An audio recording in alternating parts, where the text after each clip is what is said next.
another episode of Do Go On. My name is Dave Warnke, and as always, I'm here with Jess Perkins. Hello, Jess. Hello, Dave. It's great to have you here, Jess, but we're not always joined by comedy royalty.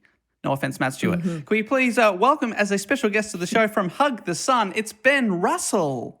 Thank you so much. Comedy royalty. I don't know if that's... If I am part of the comedy royalty, then I'm like one of those like dukes that nobody fucking knows about or cares about. You're a cousin. Yeah. Right. Yeah. One of those ones that has a real job. Yeah, I've got to have a real job, you know. But like diehard royal fans would know who you are. That's right, Maybe. for sure. Yeah, that's right. Yeah, those royal nerds. Yeah, they'd be like, oh, how do you not know who Duke Ben is? Yeah. Duke Ben. He's the 30th in line to the throne. Yeah. If there was some sort of fire or terrorist attack, he could very well take the top job. You just don't know. He's heavily inbred. He's got a funny little walk. And he's blind in one eye. He's got haemophilia. A lot of them do, don't they? Yeah, they do because they are so inbred. Yeah. Yeah. Well, it's great to have a Duke of comedy here. Ben, thank you so much for joining us. Thank you for having me, David Warnicky. Now, I think something that may And take Jess. you from... Jess, thanks for having me, Jess, as well. A pleasure as always, Ben. This Yeah, isn't for just sure. Dave's. This isn't Dave's podcast. It's not. It kind It's of your is. podcast as well. I kind of turn up. I'm like the bad boy. I'm Really? the cool kid in the back of the class of this podcast. Who's Matt then? Our grandpa. Yeah, like some old professor that turns up. Crusty old professor. Yeah, he's the crusty old dean. Crusty old Yeah. dude. Oh, so what are you guys talking about today? You guys are smoking a bit of marijuana. Yeah, Now, I I won't tell your parents, but don't bloody do it again. Give it here. Off you pop. Get here. He's got a large collection in his shed. Well, Ben, thank you so much for coming on the show, as I said. Something that may elevate you from a Duke to possibly one rank above a Duke is the great success of your Hug the Sun web series that's been coming out lately. Yes, very pleased with how it's been going. People have been seeing it. People have been watching it. People have been saying, hey, good job. And a few people have been saying mean things in the YouTube comments. But apart from that, it's fine. Everything's good. I think of all places, YouTube, you're going to get mean comments. Oh, And yeah. I think that's a sign of success. Yeah, you especially have left some real bad, real nasty ones. Well, I don't really feel that comfortable telling you my feedback in person. Yeah, they're not even about the show. It's just personal attacks. Yeah. I'm just like, trim your mustache, you dog. Oh, Wash your butt, you dirty boy. I refuse. I say little things like that. Yeah. And they're hurtful. I know where you live and I'm going to kill you. Stuff like that. Just Yeah. fun, lighthearted bits of feedback from my friends. Followed by my, home address and I dox phone you. numbers. Yeah. A lot of doxing going on in the Hug the Sun YouTube comments. Yeah, big time. I've been noting down every cast member's address, so I've got a full book now, so thanks for that. Uh-oh. We know Can how you you, like books, Dave. Yeah, a little too much. If people haven't seen any of the series yet, Ben, can you give them a little idea of what the series is about? Sure. So it's available on YouTube at Grouse House. That's the channel's name. Grouse House. It's called Hug the Sun. And it is an after-school show, kids variety show that is strongly flavored with religious overtones on a fictional religion that Xavier and I have made up. It's sun-based. They're sun-worshipping cult, basically. And it's set in the sort of late 80s, early 90s. And so it's kind of got this found footage, restored look to it.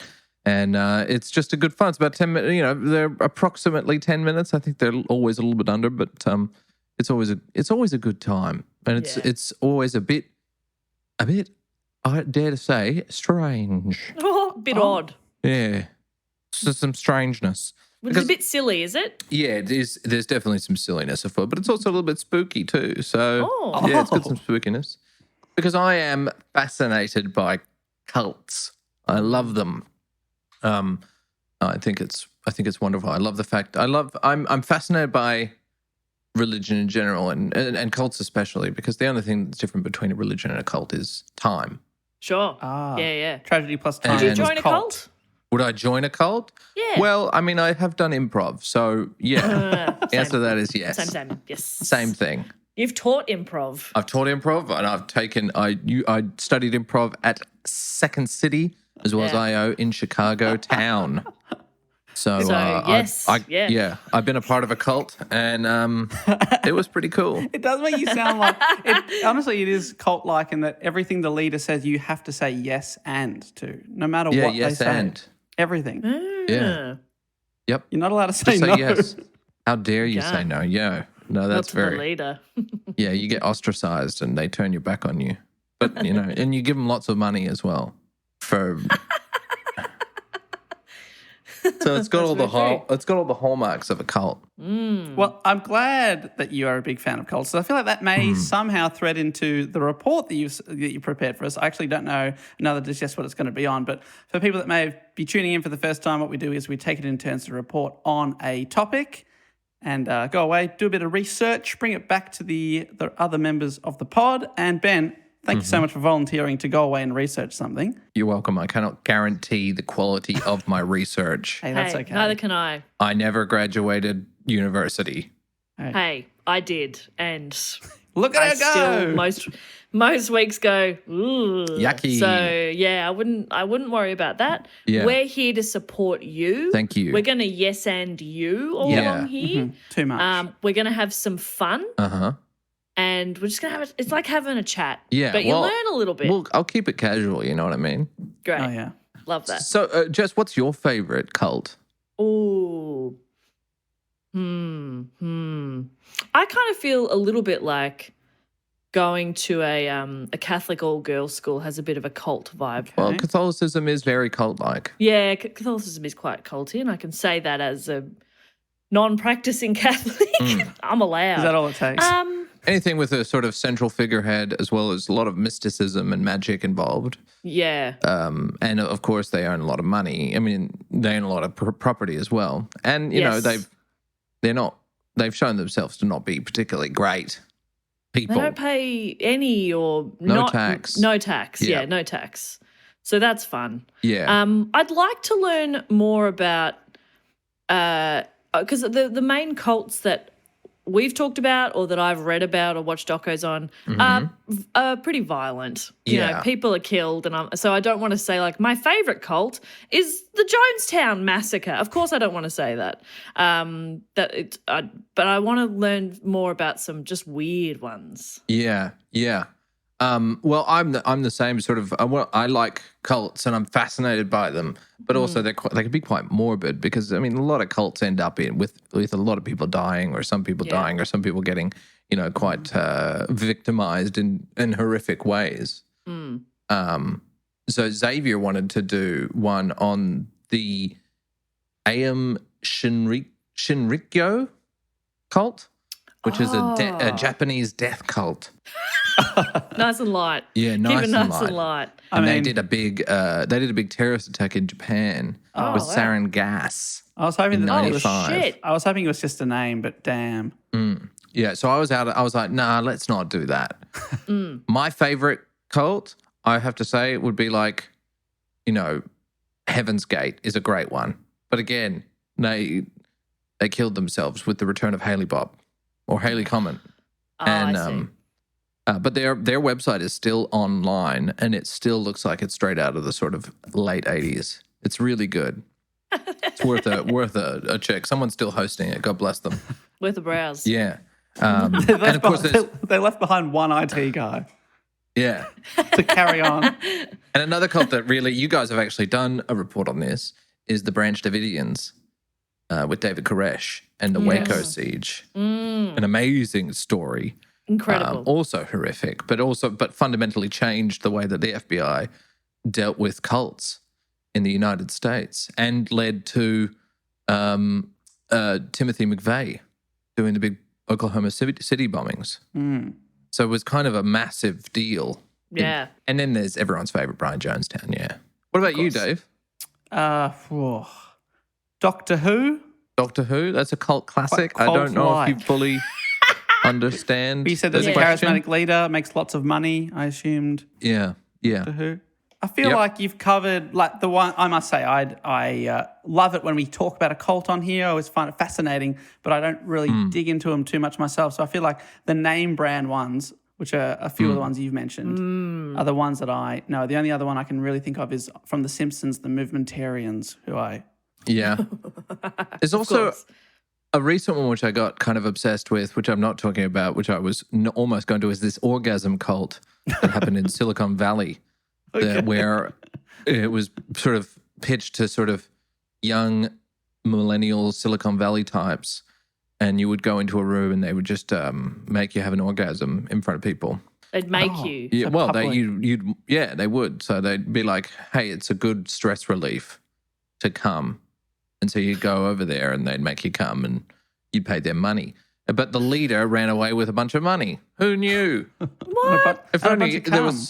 If only there was some way that we could have known that the leader of an orgasm cult had selfish intentions. Yeah, I wouldn't have seen that one coming. Why did it have to be public, in front of everyone else? Well, that's the way. Obviously, you don't get it.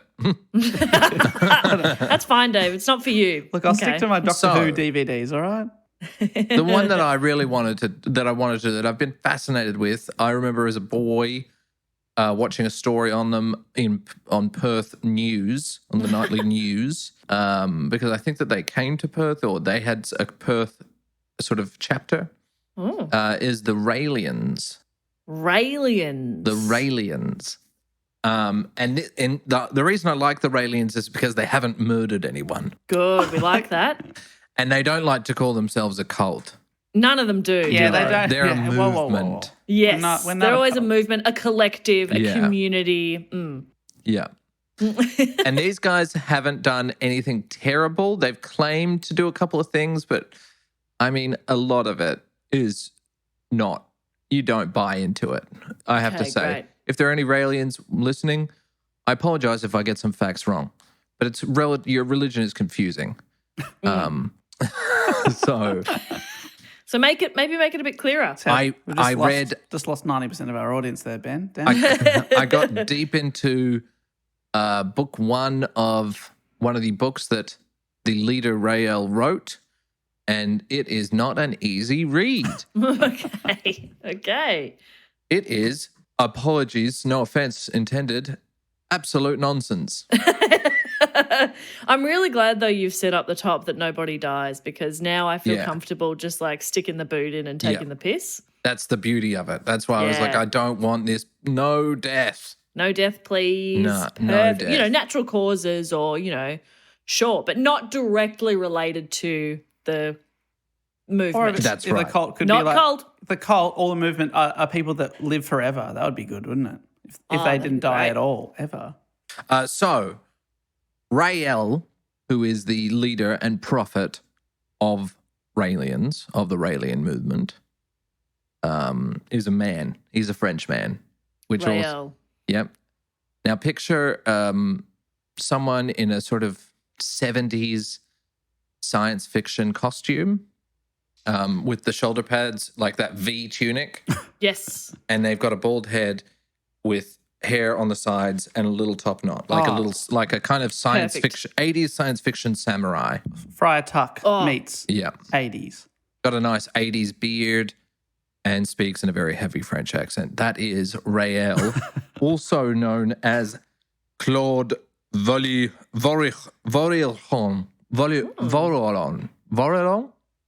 Is this all one word? Okay. Claude Vorillon. Oh, okay. Okay. Yeah. Claude. Now, Claude, he's got a nice sort of journey. Okay, he's not he genuinely, I believe that he genuinely believes that these things happen to him. Okay. I would like to think that he's not, this isn't like some kind of grand manipulative plan, although it could be. You never know with these cunts. Sorry, I said C. I said the cunt word. I apologize. But he was a sports car journalist and test driver for racing cars. Look, I don't know what I expected, but a cult leader I wouldn't have expected to be a test driver. I don't know why that is, but that's just probably the most shocking career it could have been. This is prior to his encounter, which because I haven't told you what they believe, and this is so I'm setting the scene here. Yeah. So he was editor for a car racing magazine called Autopop. Autopop. I love it. And he was on the road a lot. Okay, he was traveling, he was moving and shaking, he was doing races and being in cars and having a good time. Okay? But he was also writing for them. So he's a writer, okay? He knows how to write. Yeah. Unlike David, who cannot write. David cannot write. Oh. He can read, but he can't write. Yeah, it's a baffling thing he's got going on. It's all true. It's really odd. He often makes me write stuff down. Yeah. Just so I can read it and back. then reads it. Yeah. So this is the thing. So Raëlianism has often been described as a religion for atheists. Okay. In a way. Okay. It's pretty small as well. It says that there are 90,000, but people are like, we reckon there's about 20,000. So it's it's quite a small cult in the grand scheme of things. But they're everywhere. Or they're all around the world, okay? You could be friends with a Raelianist and you wouldn't even know.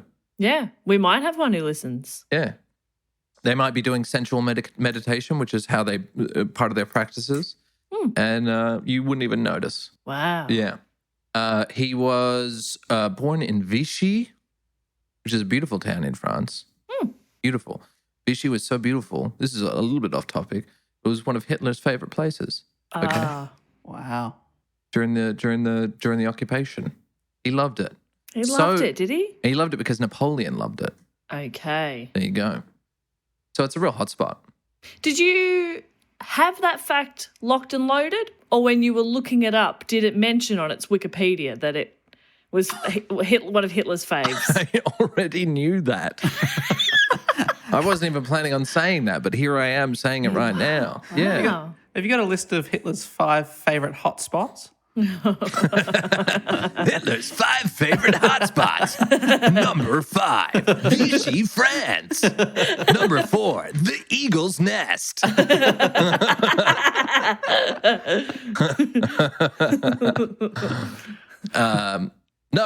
Okay, we can go on. I'll stop. Catholic father. Jewish father, apparently. Catholic mother, but she is atheist, apparently. One day, okay, is a beautiful day in December 1973. He's driving, and he stops, and he's hiking. He has a little hike. He drives, and then he hikes. I know. Get you a man who can do both. He's in a secluded area in southern central France. It's a volcanic crater. And he feels an electricity in the air, the atmosphere.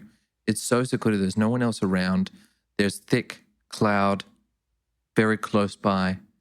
And he hears a whirring, and he sees a red light in the clouds.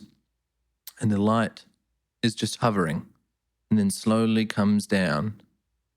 And through the cloud, you see a silver flying saucer. That's right. They usually are silver, aren't they? That feels like a pretty classic colour. Yeah. There's a lot of classic nods to older sort of science fiction in Rael's teachings. In fact, I'll get to that a little bit later, but he has been accused of plagiarism from a number of different religions and science fiction authors from the 50s, 60s, and 70s. But it's entirely based on his experience. Yes, that is correct. Oh, please tell me Doctor Who gets a mention, please. I think this to be real. So it lands down, a little trapdoor opens up, and stairs come out. Okay? like an attic ladder. Yeah. That's how he says. He says a little trapdoor comes out and stairs pop out. That's what he says in his book. Wow. Which is a very confusing book. At first, he's telling you all this. This is up in the top of the book. And then pretty much the rest of book 1 is him just going through Genesis and sort of the early parts of the Old Testament, just going, it's actually aliens. But we'll get to that a little bit later. He just Okay. copy and pasted Genesis because the word count wasn't long enough for his publisher. So he just chucked So I it was a in lot like, of there. can we copy and beef it up a pasting. bit? Yeah. Anyway, I get ahead of myself and I apologize if I'm all over the place. But I love it. We love from that trapdoor, a childlike figure that is about 4 foot, shorter than me. I'm Yeah. 5'2". Okay, this is a 4 foot man. it. Okay. Got black long hair, long black hair, black beard. Okay, so it's not a child. You know that for sure. For sure. Or it's a child with some sort of testosterone imbalance. Yeah, maybe. Or it could be Mediterranean. Yeah. And just grown early. He's like 12, but hormones have kicked in. He hasn't gone quite early. grown, but the beard's there. Yeah. He does, all right. however, have a sort of pale white skin with a greenish tinge, and this is, I quote, like someone with liver trouble.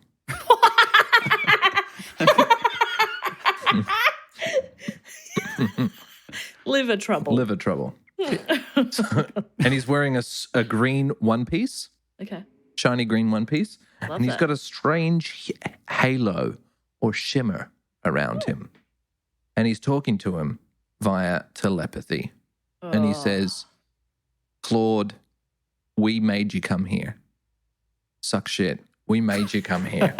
You idiot. I've been controlling you through telepathy. And he's like, what? And he's like, let me ask you this question, Claude. Okay. Have you bought a Bible? And he's like, yeah, I did, even though I'm atheist. I did buy a Bible and I've been reading it recently. He's like, yeah, I fucking made you do that, you What? idiot. Yeah. Whoa. And then he says, come back, and we've chosen you. Okay, you've been chosen. You're going to help us. You're the one. Okay, you're Neo. And he's like, why me? And he's like, well, okay, they needed someone in a country where new ideas were welcomed, Huh. where it was possible to talk openly about these ideas. Democracy was born in France. They're going Right. to be open to it. You need a free thinker. All the people, they chose the guy who test drives cars. Yeah. You've got a Jewish father and a Catholic mother.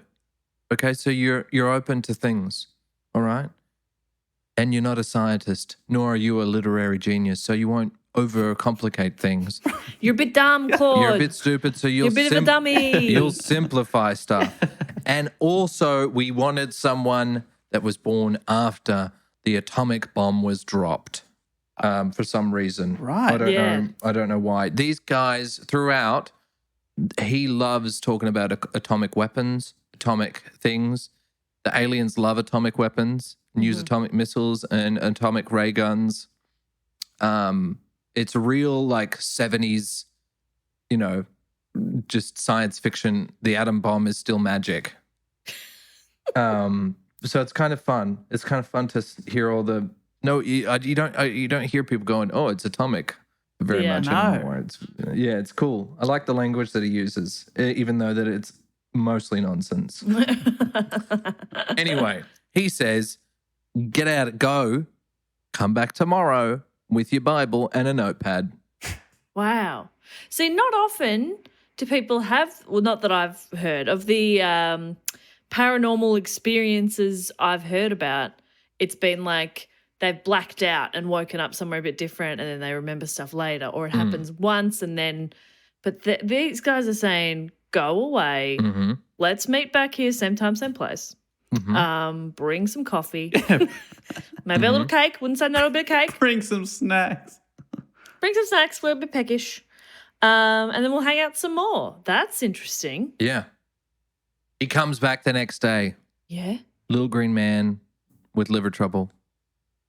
He's there. Oh, He brings him into his ship what? and he tells him, "Hey man, I'm an Elohim. I'm a part of the Elohim. We created the humans and all life on Earth." Oh, okay. Did they now? Yeah. I think God would have a little something to say about that. Well, see, this is what the Raelians believe. They believe that this basically it's ancient astronaut That's the sort of genre of science fiction that we're doing. Okay. Right. So it's the ancient astronaut genre. One man's God is another man's science. Mm-hmm. And the Bible is correct. However, it's just it's oversimplified, right? Mm-hmm. So all these things that happened, Rael then explains they did happen. They're real, but this is why. This is actually the science behind it. This is how it's been interpreted. This is the mistake in the interpretation. And so the day that he comes back, the alien sets the record straight and just quotes non-stop Bible verses at him and says, yeah, actually, this is actually science. So he really...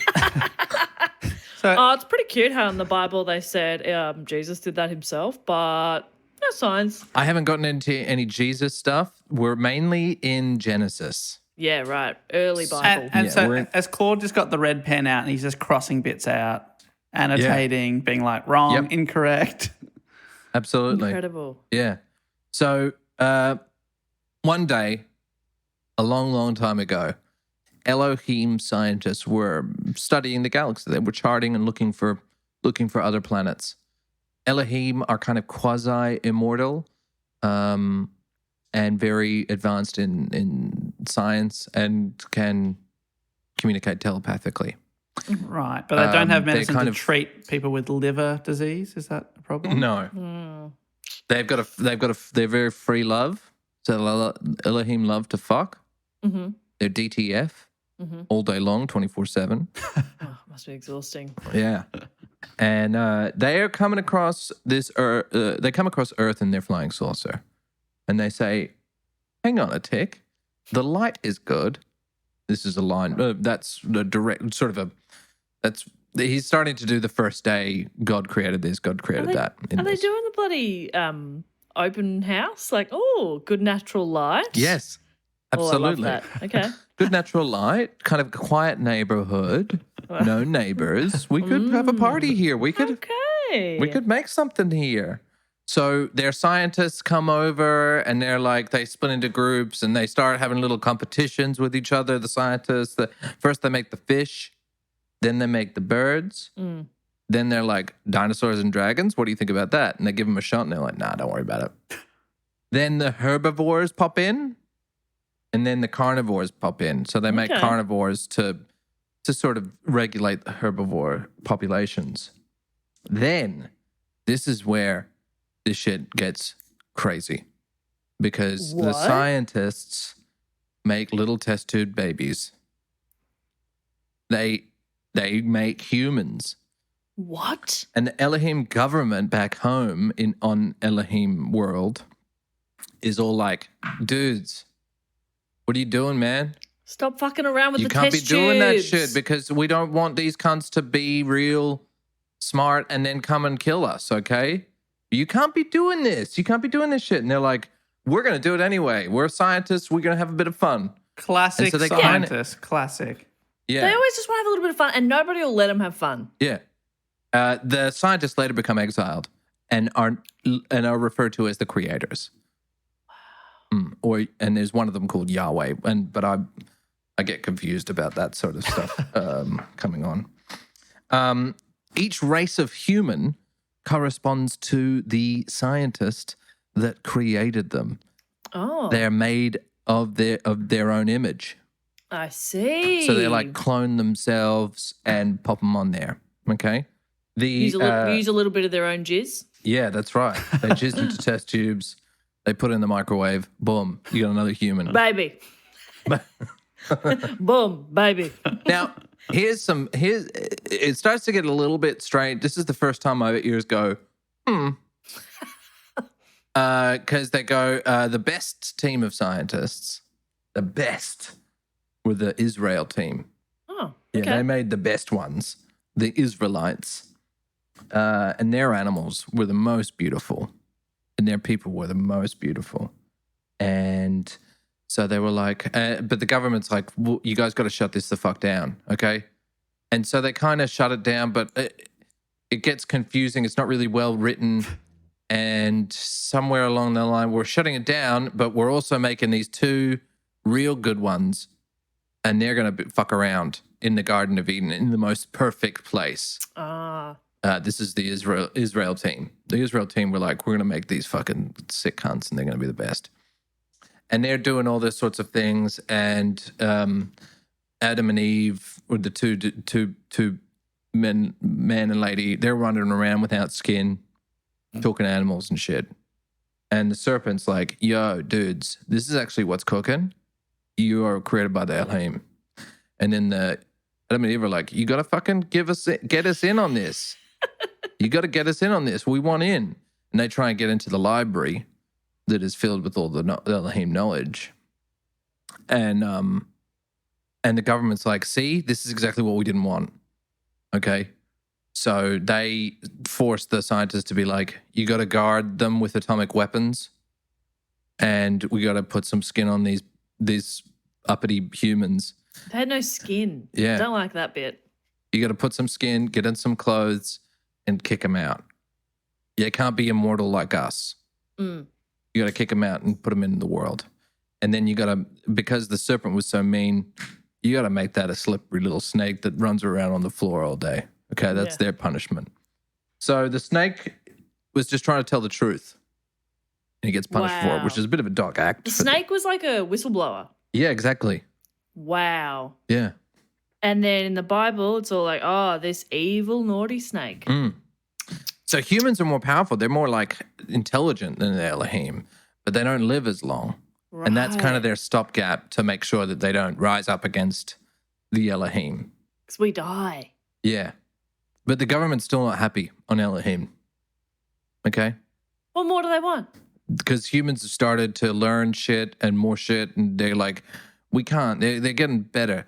So we're going to send a bunch of atomic missiles over to Earth.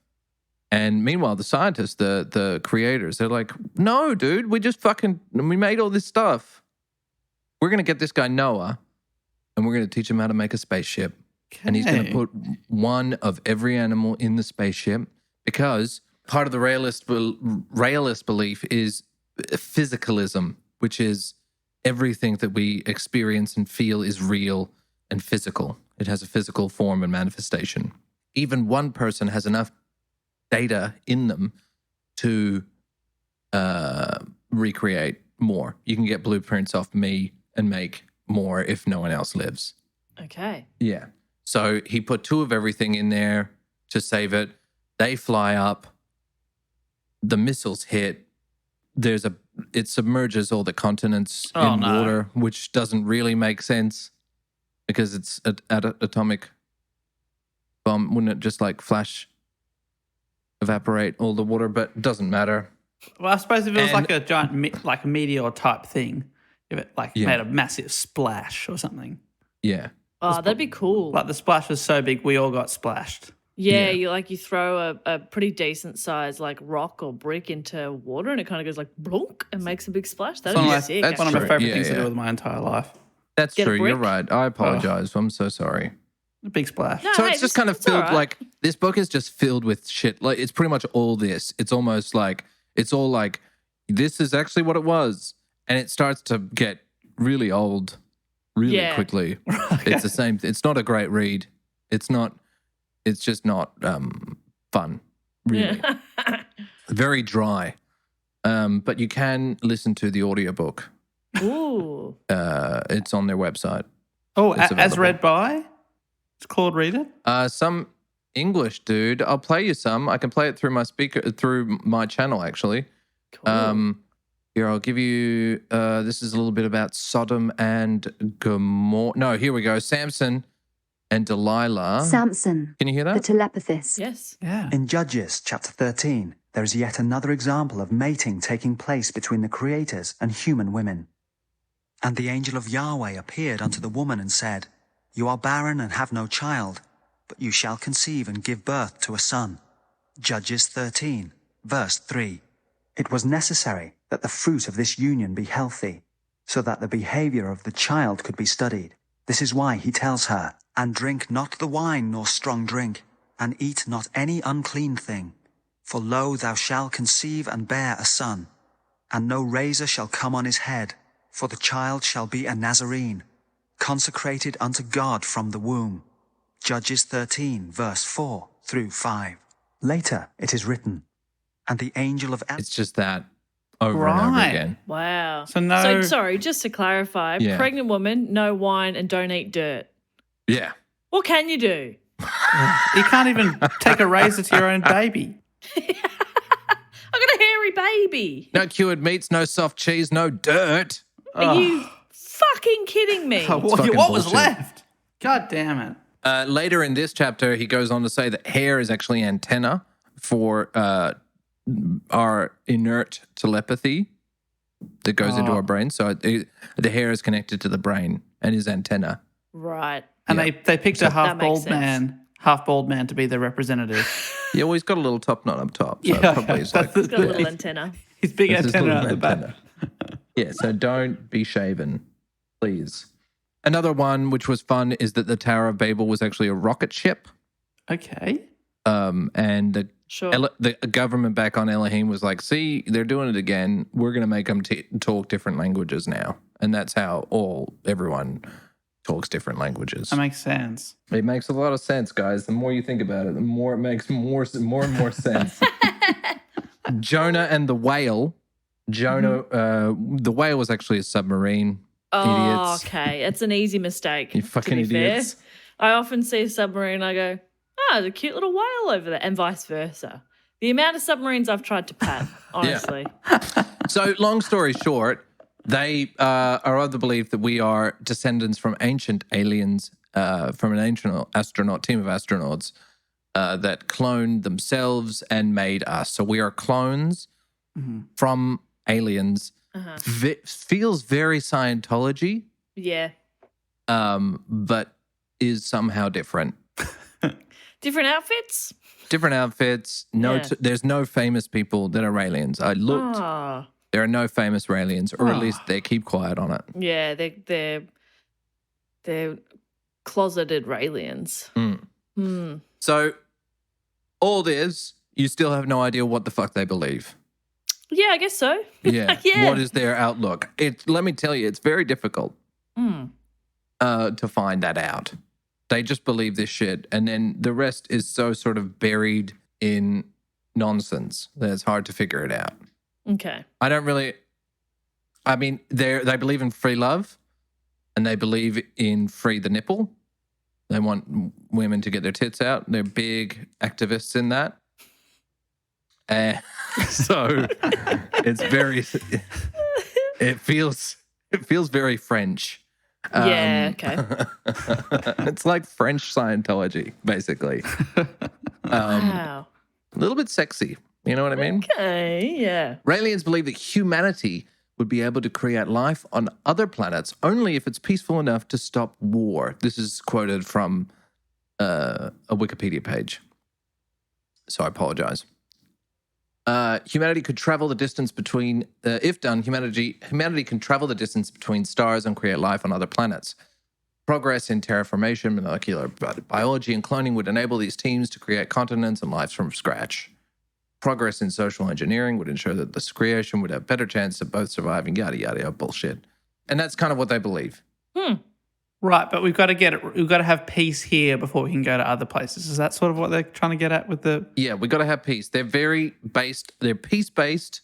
They are progressive in terms of, they kind of believe in feminism, but it's kind of this weird, like, women should get their boobies out.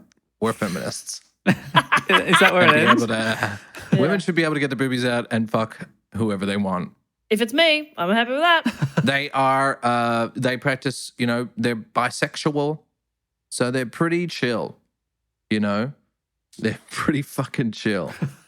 And they want to, their ultimate goal at the moment is to create a embassy for the Elohim. So when the space scientists return, they have a place to work in order to offer guidance for the advancement of humankind. Wow. Yeah. How did it kind of go from him having this extraterrestrial encounter to then, getting other people on board and Well, they said that's what they wanted. They were like, dude, you got to, this is all, we want you because you're a little bit dumb. You're not too smart. And your mother is Catholic and your dad's a Jew. And I feel like you're going to. the criteria they gave him could fit a lot of people. Yeah. He's not that special. He's like me. I see myself in him. Okay. You know? Now we're getting somewhere. And that might be it. I think the appeal of it is that everything is physical and they use meditation and that peace and sort of pacifism and love are the keys to human advancement, which I would agree. Nothing wrong with that. I think that's cool, you know? When they start to get a little bit weird when they, you know, have kind of, you know, sex parties and shit like that. Okay, sure. A little bit too full on for me. But, you know, maybe that's my own thing that I have to get over. You know what I mean? Their symbol has a little swastika in it. Yes, I was going to get to that. So the symbol. Oh, I'm so sorry. No, I'm glad. I couldn't help but look them up. No, and when you baffling. see it, you have to bring it. It definitely. Because I was like, do they know what they've done? And then the caption under the symbol on Wikipedia says, the Raelian symbol with the swastika. I'm like, oh, okay, yeah, they're aware. Yeah. Okay. So the Raelian symbol is the Star of David with a swastika inside it. Okay. Oh, my Yeah. God. So the listeners, you're probably going, that doesn't feel right. But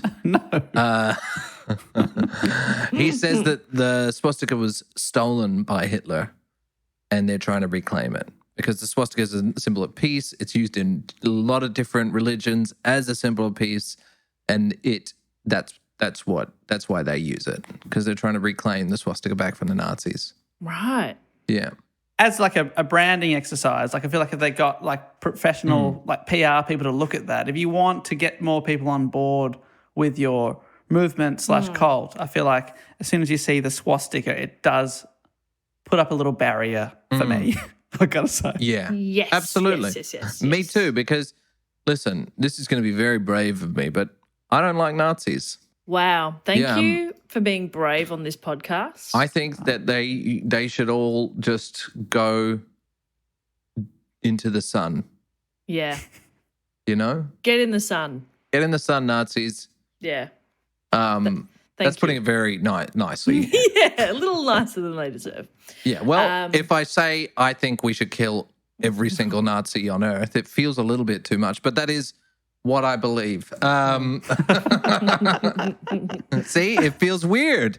It feels weird when you say it. Instead, I say we should shoot all the Nazis into the sun. And people are like, that's charming. That's fun. Well, Jess once did a report on Nancy Wake, who was like a very anti-Nazi in World War II, killed a lot of them. And what was her quote? The only good Nazi is a dead Nazi. So, Dead Nazi, yeah. So, She's a fucking cool lady. Yeah. She knows what's up. yeah, she gets it. Get in the sun.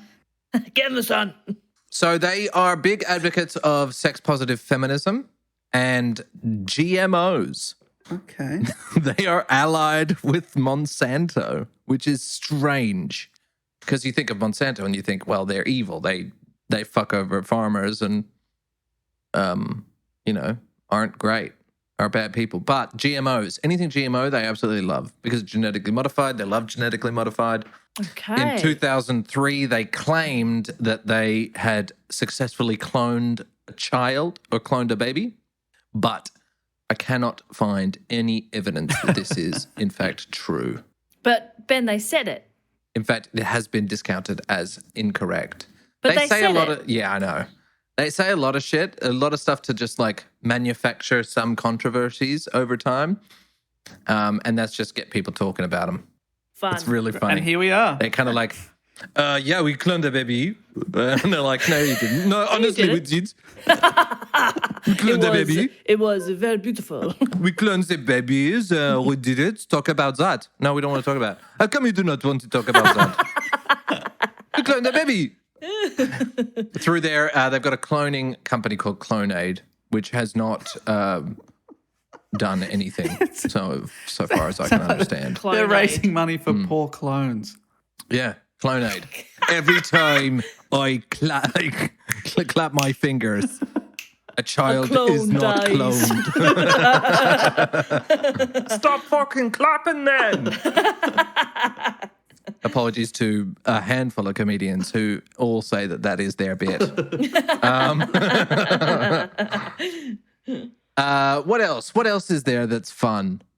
According to the book Maitreya, which is what Rael is called in sort of Asian countries, Maitreya, which is another word for, I believe, Buddha. It's what people call young Buddha or something. I don't know. Apologies if that's incorrect. There's something Buddhist about that word. Love involves experiencing different varieties and possibilities that allow one to break habits in order to make life more pleasant and interesting. And that is the only thing that can stop war and injustice that persists in today's world. Raelians believe in the right to form new religions or new political parties as long as they do not promote violence as individualists. Raelians believe that the one who gives the order to harm others is less at fault than the one who executes it, which I don't necessarily believe in. Yeah, sort of the leader being like, it's not me. I only ordered people to kill. Right. I didn't do it. Yeah. Usually it is often Raelians say the other way around. They encourage adult homosexual, bisexual, and heterosexual relationships, and that society should recognize them legally. However, government authorities, such as those in Switzerland, fear that Raelians are a threat to public morals. So there you go. I don't know who I'm on side of that one. So they're allies. They're allies. They're big-time allies. Okay. Susan J. Palmer wrote in 1991, she's a French journalist who went to a Raelian seminar and taped couples having sexual intercourse in tents.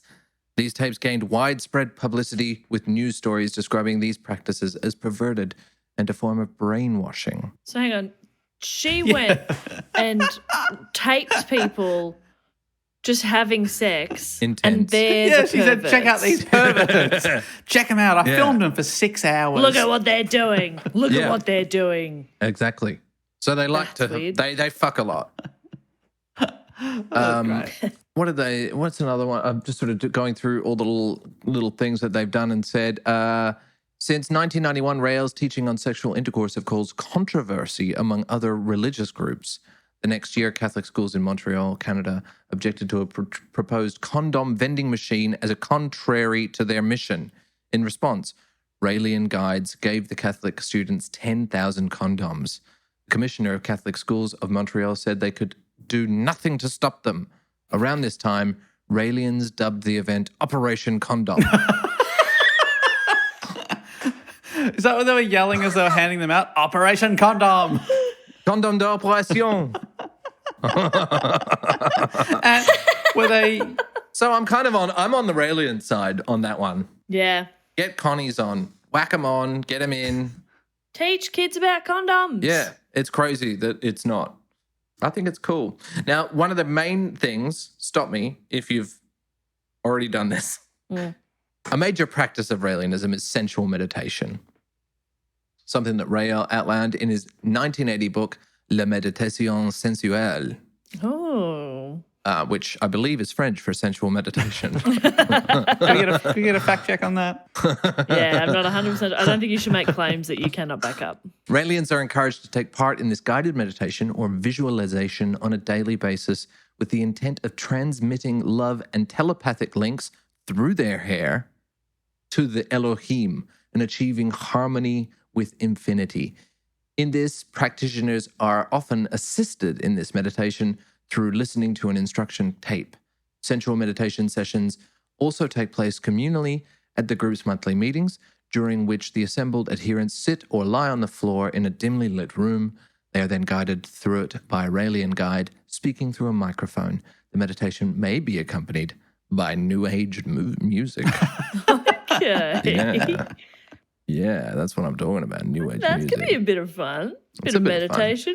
Some And New Age music. if you go to the Raelian Movement SoundCloud, you can find some of these Raelian artists' songs. Would you like me to play you one? Yes.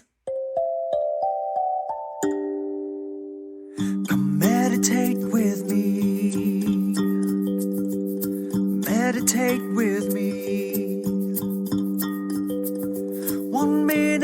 for peace. Come meditate with me. Open our minds. Sensual meditation begins with a relaxing exercise known as harmonisation avec infinity, or harmonization with the infinite. One stage of this process is oxygenation, which entails deep breathing. Practitioners are taught to relax and then envision themselves expanding their frame of reference until the self becomes only a tiny speck within the universe. They are then tasked with visualizing the bones and organs of the bodies, and ultimately the atoms within the body themselves. The guided meditation, they encourage the meditators to imagine themselves being on the Elohim's planet and communicating telepathically with these aliens. So there you go. Wow. You want to listen to some more? Are they all turn it up. that literal? The lyrics Come meditate with me. Shut up, Dave. Shut up. Open our minds. Anyway, so there you go. Yeah, very literal lyrics, as you're saying, Dave. It does feel a bit like it's either aimed at children or it's just because my partner is someone who just sings what he's doing. And it feels a bit like that kind of, that there's not always a great rhyme in there, but he's just singing what he's doing. That had that kind of feel to me as well. It reminded me of nice. like the Raelian Wiggles. Yeah, it did, yeah. Come Well, on, you know, everybody, meditate with me. So the journalist Palmer, who filmed everyone fucking. Sorry, she filmed a bunch of pervs. Fucking, that's what she did. She perved on the pervs. Who pervs on the pervs? The pervert perv. Palmer found that Raelians varyingly described a sense of physical well-being, psychic abilities, or sexual arousal during these meditations, and interpreted these as evidence that they were in telepathic contact with the Elohim. The goal of sensual meditation is to achieve a cosmic orgasm, which I always make people cosmically orgasm. That's what they tell me, you know. Yeah, it's the only way to do it. They Really. definitely tell me, yeah. Which is characterized as the ultimate experience a person can have. Palmer quoted one senior Raelian as describing the cosmic orgasm as the sensual experience of the unity between the self and the universe. Wow. So it's like does it tingle or something? Or I guess so. okay. I guess so. It's not the most like relatable explanation of it, Yeah. you know? I had a girlfriend that told me that she would fake all her cosmic orgasms, Oh. which is brutal. Yeah, I'm sorry. Yeah. I was like, well, why did you tell me that? Now I've got a complex about it. Can make her orgasm, but not cosmically. Not cosmically. I mean, that's setting the bar too high. I'm 36. I can't do that stuff anymore.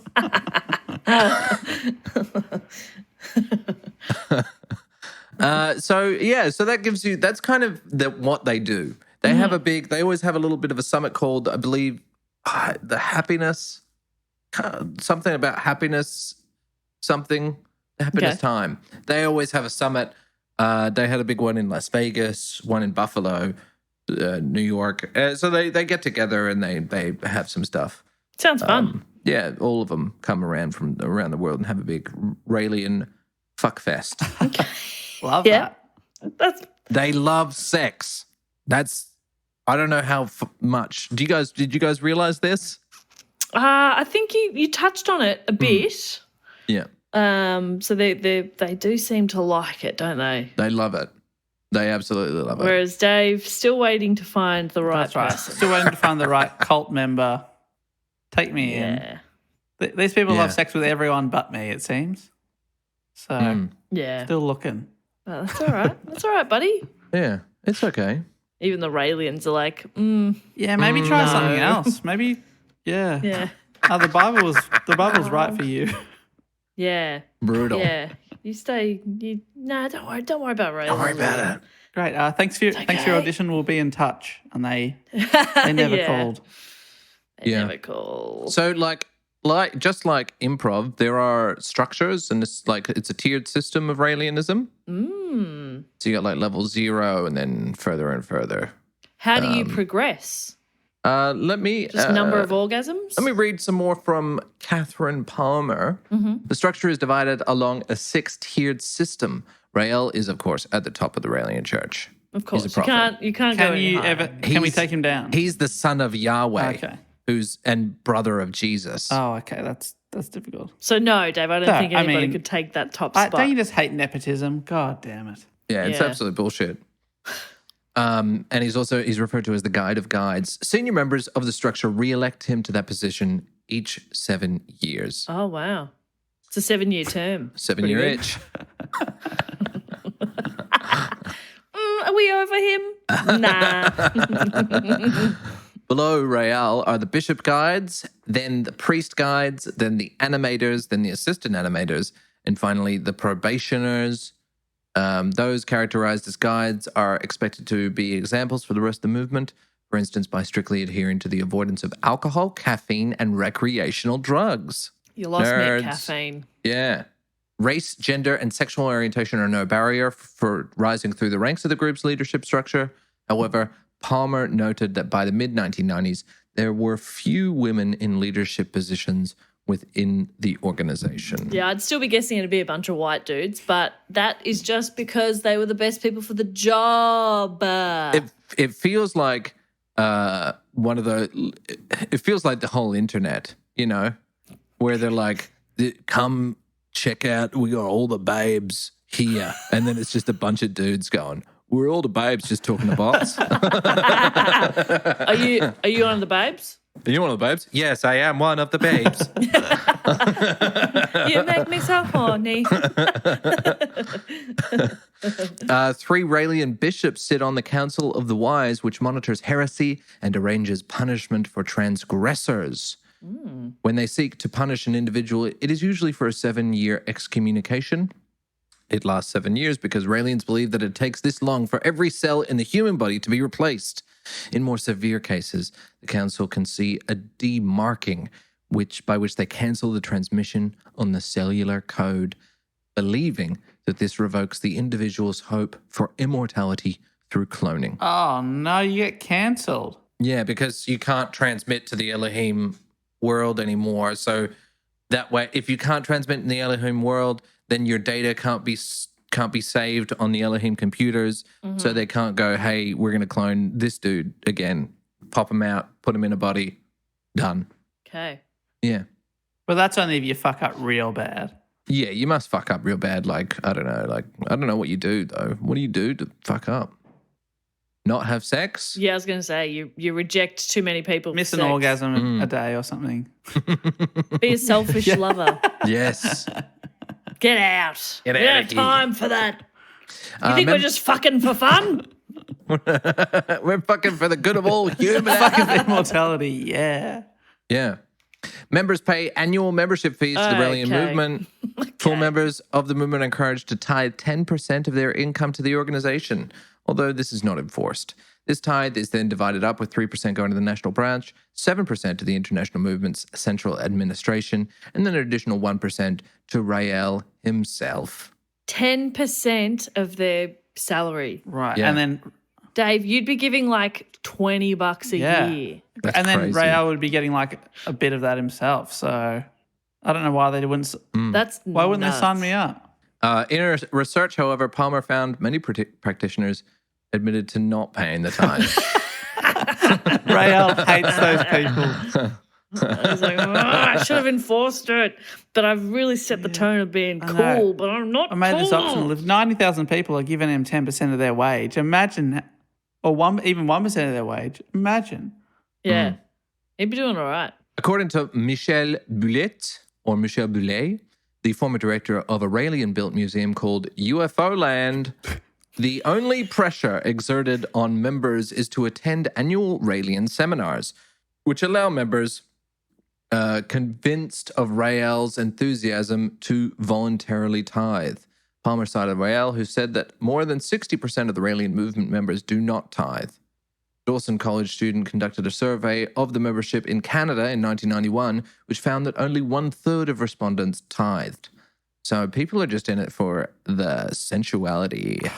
Sure. Come on. But you are pretty strongly encouraged to attend the convention once a year. Yeah. And that can be pricey, airlines, accommodation, That's etc. right. Sure, there's an entry fee. Yeah, must be. The group owned a country estate in Albi, France, before obtaining one in Valcourt, Quebec. So Wow. I believe that's where they're at, in Quebec, which is very Quebecian, as far as Alistair Trombley Birchall comes from Quebec, and he's one of the most sensual people I know. Yes, and Yeah. he loves to meditate, that guy. He loves a meditation. I didn't realize he was wanking the whole time he's doing that podcast. Oh, yeah, that does ruin it a Changes little it. bit now, Yeah, doesn't it it? Changes it yeah. quite a bit. Yeah. Do you want me to changes go the on? tone. I've got more. I've got more. I don't know how interesting it is. Very interesting. I mean, you do as much as you would Yeah, would what are like you- what are to, you or feeling? if there's anything else that you think is particularly interesting or funny, Okay. But if you're over it, No, I am fascinated by this cult. it's really, really fascinating because it's very odd but also harmless. And there's only 20,000 people, so it's like it's Yeah. a small cult. In As terms of far a global cult, Yeah. yeah, for sure. And do we know, do you have any idea how many Australian members there are? Because you said you knew about it from Perth, is that right? Yeah, I think I did. I'm not entirely sure. I wasn't able to sort of Raëlianism. I'm just sort of searching for it right now. Please excuse me. Surely they have like I couldn't find it. Facebook pages or something. I mean, I did find something here. Australia denounced as rogue nation by Rael for opposing the UN nuclear ban treaty. That was in 2017. Right. So Rael, I didn't understand he's that still sentence. kicking. Oh, Rael's still around. Yeah. He, in fact, there's a doco that I tried to get my hands on. It's done a couple of rounds at film festivals, but it's going to be coming out soon about Cool. Raëlianism. Cool. It looks really interesting, and the Raelianists are also suing the documentarians. Of course. So I'm really eager to watch that. It looks kind of cool. So that's really the only mention of Australia that I could find anymore, which was disappointing because I would love Australian Raelianists. Come on out. Yeah. Set Show the yourselves. Set the record straight. Women comprise only a third of the membership of the Raelian Church. In 1998, Rael established a new all-female group within the broader movement known as the Order of Rael's Angels. you hope that- It's like that would attract more people? I feel like it's kind of the opposite. I feel like, it was in the 90s. Charlie's Angels, maybe. Yeah, He was okay. like, I would like one of these. I would like this. Rael's Angels. The members of which are trained to become court consorts of the Elohim.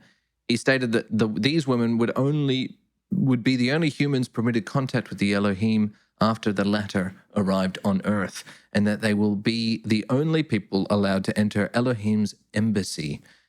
He further adds that they will serve as the Elohim's liaison with human politicians, scientists, and journalists. Rael stated that it was only women who could be angels because men were not feminine enough for the extremely gentle, delicate, and sensitive Elohim. You got to think about it. They're only 4 feet. They've got Yeah. liver troubles. They need the touch of a woman. Also, trans women were permitted entry. So that's nice and progressive there. Great. They are progressive. Yeah, They've got they some are. nice vibe. They've got some good progressive things in there. They do a lot of seminars. They hold a week-long summer seminar called The Stages of Awakening. That's pretty fun. That's a real big sex festival. Sex fest. Yeah.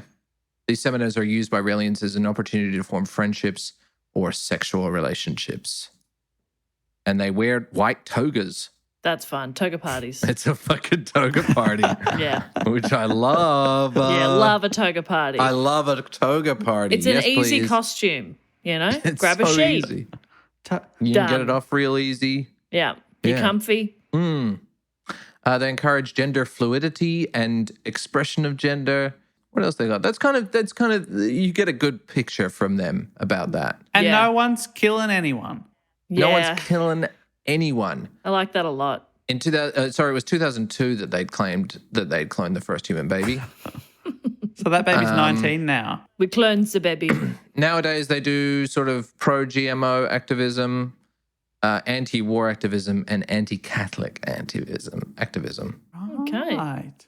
They also, several Raelian groups in the United States have organized annual protests claiming that women should have the same legal rights to go topless in public that men enjoy without fear of arrest of indecent exposure. So that's another They one. really are free the nip. Mm. Get your boobies out. Yeah. Let me see your boobies. That's essentially what it is, isn't it? Yeah. Okay. What else do they do? Anything else? I think that's pretty much it. They've written a book, Yes to Human Cloning, in 2001. Who's writing those books? Do they all have an input? Obviously, all 20,000 of them have a look at the drafts and say, "I'm just going to make some notes." Yeah. It has been estimated the group received a free publicity about launching Clonaid worth $500 million. So there you go, whatever that means. Why is that? Because people wrote about them. They love free publicity. Wow. In fact, Palmer, the journalist, said that the Raelian movement was involved in concocting, then carefully monitoring a mild level of cultural conflict to generate publicity for the group. Right. Yeah. Oh, so maybe having like Any publicity is good having publicity. the swastika and the Star of David together, maybe that is one of those things that gets a lot of attention. It does catch your eye, even if not for the right reasons. Yeah, he feels like it is just him going, what sort of crazy thing can I say next? Yeah. So that people will come in and look at this. And, the more word that gets out about the Raelians, the more people are going to look at it. And the more people are like, hey, I like to fuck a lot as well. And this is a fun story. It's basically just a giant swingers party. Yeah. With a couple of alien stories thrown in there. Yeah. It's a very organised swingers community. And they love to have swingers seminars, every so often around the country, around the world, sorry. So I think it's cool, and I'm going to be signing up. So it appeals to you, Ben? You reckon it's your kind of jam? No, nah. Is it just because you don't want to give 10% of your income? Yes. 10 million? That's the main reason. It's so it's funny because it's so like I want to say like hack. It's so kind of hack science fiction. It's so old and tired. The story, and it's just him going, yeah, this was actually a spaceship around the Bible for those sorts of stuff. I can't. It feels like it's like a year 8, like doing like a story, like a creative writing story, and they were like, oh, base it on the Bible. Yeah, that was actually Aliens. So. And every time someone's got a question, alien, submarine, alien, rocket ship. Yeah. There's been compelling evidence to support a view that Rael has taken concepts and often paraphrased full paragraphs from other UFO and ancient astronaut authors of the 1950s, 60s, and 70s, such as Jean Sendy, Brinsley Lepore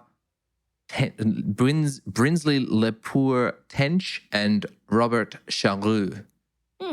And he also, the Raelian philosophy is closely matched to Osho, who is a guru. Right, so he's just doing an Indian bit guru. of pick and choosing. Osho was the Orange Man. He did the Orange Man cult. Oh, what's the Orange Man? Oh, you know the Orange Man cult, the wild people, wild at heart, or whatever that doco was. He's the one that they built that big settlement in the US. And he had all those orange people, and they all had sex as well. It was a big kind of weird sex cult that then got super weird and fucked up. So you got to balance the weird right when you're creating a sex cult. Got to get just the right amount of weird. The what are they called again? That's such a crazy cult because it did feel a lot like the Orange People. You know the Orange People? No, I can't say. I don't know. No, I don't think I do. We'll have to get you back on to talk about the Orange People. Neo-Cianists. Oh, they do there's this documentary. I just searched Osho doco, and it's Wild Wild Country. That's what it's called. Osho doco.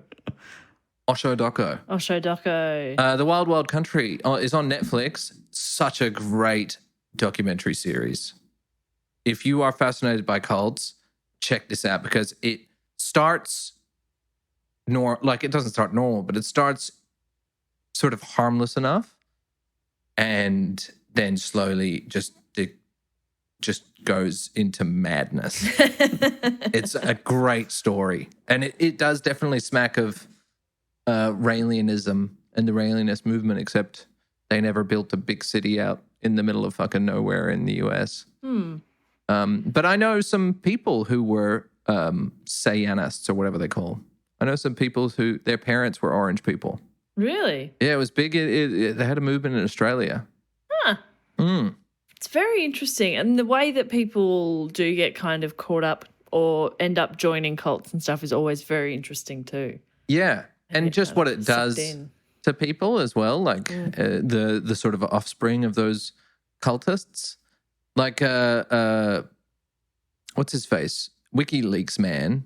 Assange. Assange was a part of the family. Oh. Which is a Victorian cult that was all into LSD. Was he? Yeah, they did LSD out in the bush. Right. Was the family, because I haven't looked into that one much, but I've heard of it. Were they fucked? I think they were a little bit fucked, but on the scale, they were more Raëlianism, on the Raelism slider of things. Phew. But I don't know that for sure. I think they were pretty fucked up, though. Like psychological kind of stuff. Yeah. That is a lot of fun, Raëlism, and just, that's bloody Great fun. title. Dave, isn't that fun? I got to say, I think it's the best title for a cult or religious movement that I've heard. The fact that he's Raëlianism. taking the word alien. I'll make that. We'll call it that. Raelian. Raelian. No, these are not aliens. They're aliens. God, it's very different. God, he's good. Different. He's so good, that guy. When I grew up in Perth, we had a big Brethren population that lived in the northern suburbs. So we'd always see Brethren around. And the Brethren always wore like denim skirts and had really long hair with a flower in it and button up like office shirts. Kind of like they were like Australian Amish. Okay. Yeah. So that was kind of cool. I like fringe. People just get so caught up in it. It's that power of wanting to be a part of a community. Yeah. I think has a real strong draw. How addictive that can be. Yeah, when you feel like you're a part of something, especially say like, with those bigger ones, you feel like you're actually changing the world. And even with Raëlianism, they have this they convince you that they are more enlightened, that they know something that the rest of the world doesn't. Yeah. And then if you join it, you're in on this little secret that no one knows. It's very similar. I mean, it's exactly the same, actually, to QAnon and how they operate and why that is more cult than conspiracy, because they are of this belief that this exists and they're the only ones that know it. And you guys won't even understand. Yeah. And the media will say that we're crazy when in fact we are the only sane ones. And it just isolates you off from the real world. So this community is your only thing, the only people that understand you and get you. And I'm fascinated. I just find that whole, because I am such a cynical piece of shit sometimes. I feel almost envious that people can have that belief without question. That's why I'm envious of most people that are religious, that you can just accept that, there is a big man in the cloud and he loves you, but he's also a bit of a cunt. He also will give children bone cancer, but also if you don't love him, he will make you pay for it for all eternity. Like he's kind of this kind of petty thing, but no one talks about the pettiness. We all talk about how he loves every one of us. Look at that river. It's beautiful. Thank you for making that beautiful. Thanks for making that. But bone cancer in children, he works in mysterious ways. There's a reason behind it. Also, I love, and this was heavily, like, the Hug the Sun was very influenced by the sort of Catholic teachings. My favorite story is the Sodom and Gomorrah story when poor Lot and his wife are running away from this city that's being just like people are getting massacred by angels in this city. And God's like, don't fucking look around. If you do. And then his wife goes, what? And looks around at this place that she grew up and lived all her life and met her husband, has all her memories. She looked back at it and he's like, I fucking told you. Pillar of salt. Like, awful. An awful person. God's an awful person. But anyway, that's my own that belief. God is, but the Raelians, they're The good. Raelian They're cool. God. They're cool. Totally. Yeah. Well, I mean, they just believe that we are an experiment gone wrong. So I can understand why that people say that it's atheism for religious people. Because there's no divine. It's all just science. It's all just waved away by science. But it is complete nonsense. But then who created those aliens that created us? Whoa. Whoa. I don't know. Dude. That's a good question, Dave. You just blew this fucking whole thing wide open. Yeah. There's probably a God, but he just hangs out over in their planet. Yeah. Whoa. I wonder if he is a mean, petty, and childish God like ours. Well, it gives them all live. I'm imagining more of like a Big Lebowski kind of vibe. Yeah. Well, At least Buddhism is just all about keeping poor people poor and being happy with being poor. That's why I like it. Buddhism's fun because it's like, hey, you're poor? Stay that way.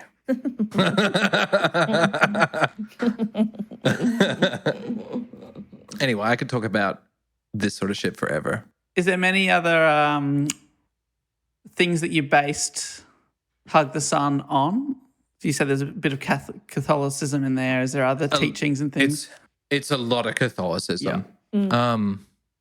It's based heavily, we're inspired heavily from a real life television show that was shot in Perth in the 80s called Sing Me a Rainbow. Oh, okay. And it was like a kids variety TV show with super heavy Catholic overtones. All right. So we we watched that and we're like, what if we did this with a fake religion? Yeah. Awesome. A sun worshipping religion. Because the only, I said it before, but the only thing between, Scientology, oh, that's crazy. Mormonism is a religion, though. The only thing that differentiates between, Mormonism, Scientology, and Catholicism is time. It's just the time we've all had a chance to just let it go, let it do its thing. Now Catholicism's not crazy, even though it's absolutely insane. But I'm obsessed with that. I love that concept, and I love how we kind of just forget things. Yeah, you're just like, well, okay. As humans, we just kind of we're just like, yeah, we'll reset. We'll reset after, sure, there was a big war against Nazis in the 40s. But now they're coming back because we've somehow forgotten, that Nazis are awful. I don't know. I like that. I don't know. I have nothing else to say. Well, Ben, thank you so much. I go off on tangents. I'm sorry. No, I'm Ben. ADHD. Well, honestly, we appreciate it so much you coming on and sharing your enthusiasm for cults, because we share it too. Yes, and I do apologize. If viewers are religious, I apologize. I think that you're doing a great job, and I like the right to worship, and I respect your right to believe. I just think that it's nonsense, which is fine.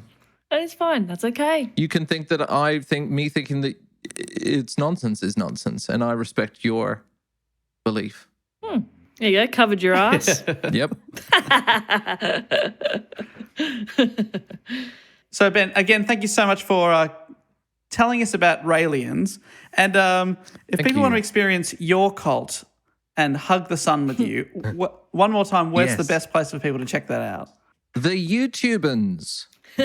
You ever heard of this? You ever heard of this? Yeah, the YouTubans.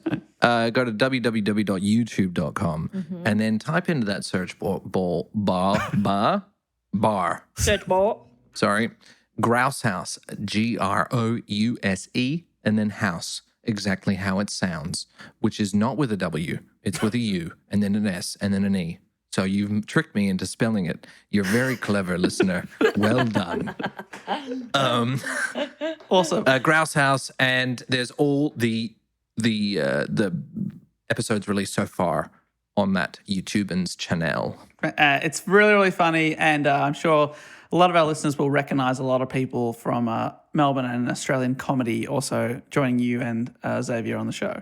Yes, we've got a puppet in it, which looks a lot like Dave. Well, if you ever need enough that Dave could sue. Yeah, I think so. I think he's definitely got grounds. the art department just had 4 we photos of me.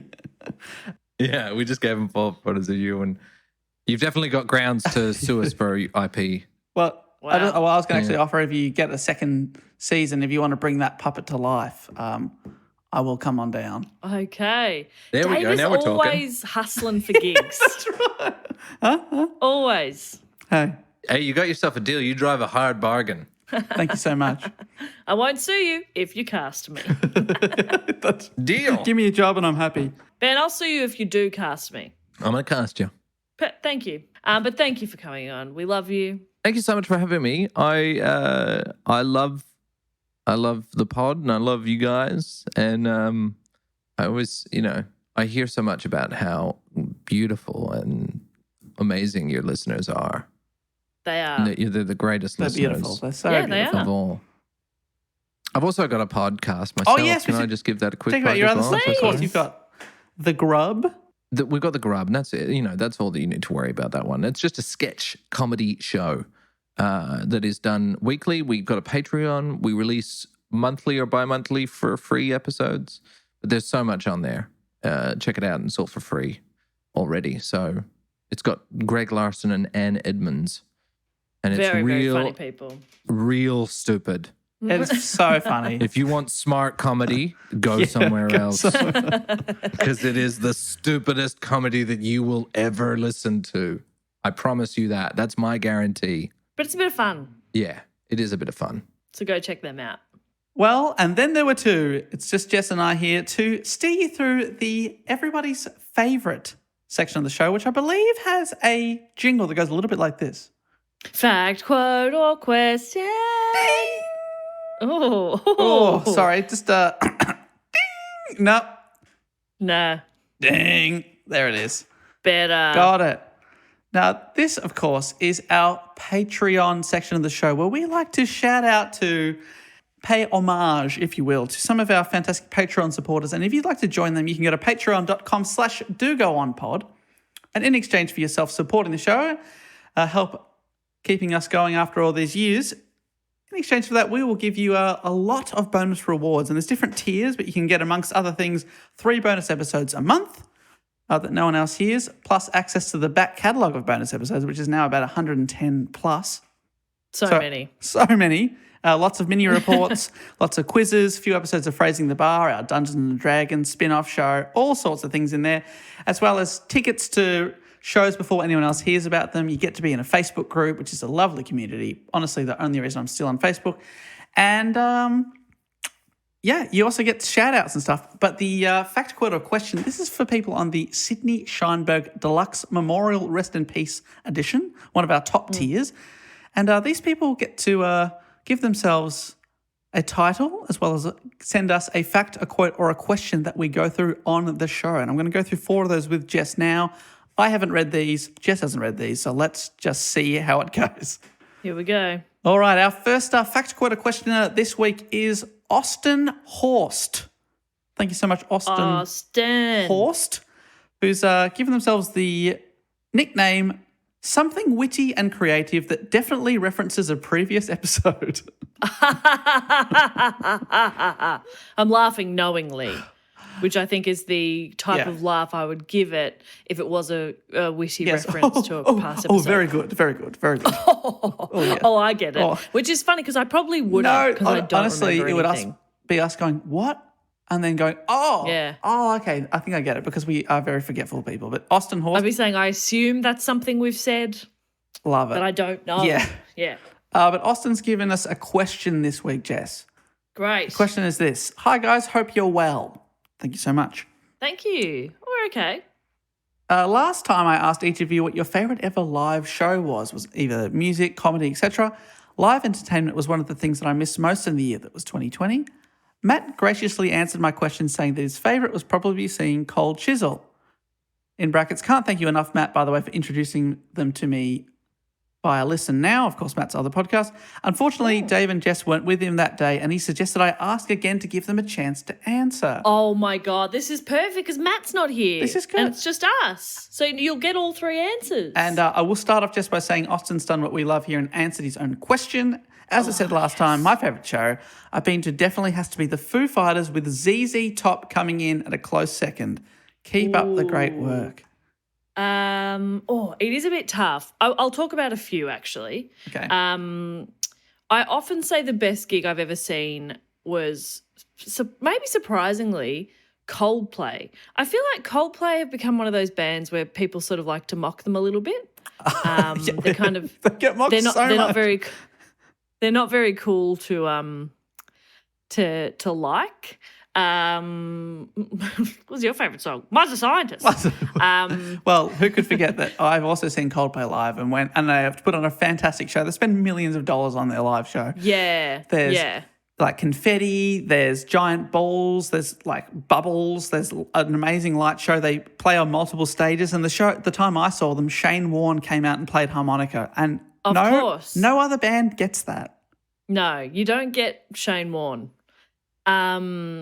So yeah, that was definitely it was like probably one of the biggest, like it was an arena show, and a big budget arena show for that as well. So they'd be up there. But on the complete opposite end of the scale, it's no secret that Paul Kelly is, I would say, my all-time favourite musician. And when I was in Edinburgh in 2016, I bumped into a comedian from Melbourne who I'd been hanging out with a lot at the festival, Sonia Diorio.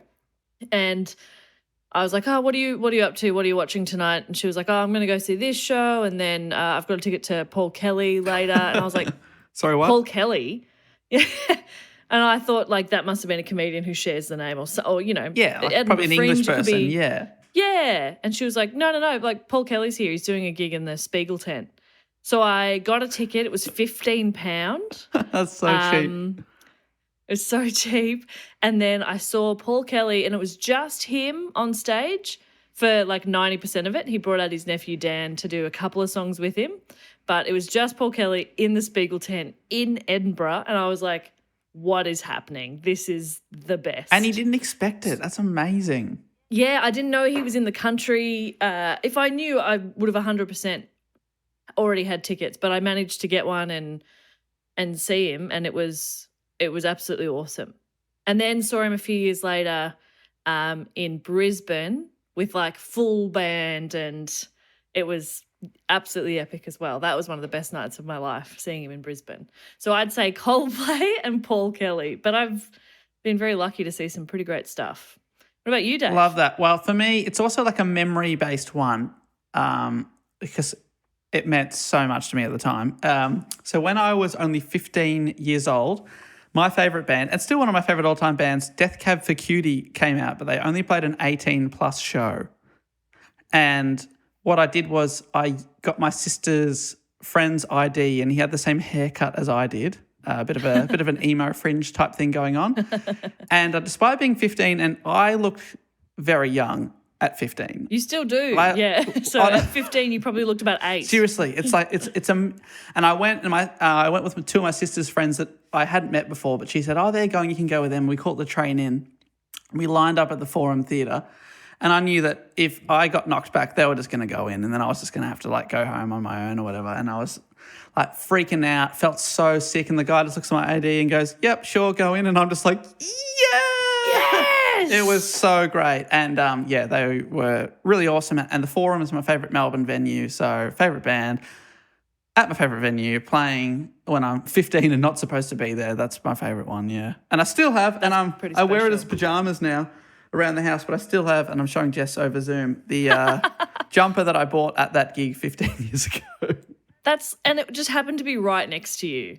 Yeah, I've got it right. Yeah, in case I got cold on this on this recording. Yeah, that's So- great. Another one that I think of a bit too is when you, me, and Matt went to see Father John Misty. Oh, that was And he great. was playing at the Melbourne Recital Centre. That was already a great gig. I've seen Father John like 3 times. That was an amazing gig. Melbourne Recital Centre is obviously designed for music. Yeah, it's so like the a- acoustics are gorgeous. A multi-million-dollar performance space, yeah. Yeah, it's beautiful. So it's not like And so- they're not like in a stadium designed for soccer or football. It's like Yeah. for music, which is awesome. It's gorgeous. And so that was already a great gig. I think that was the first time I'd seen him live. But supporting him was this, at the time, unknown up-and-comer. It was just her on the stage with the guitar.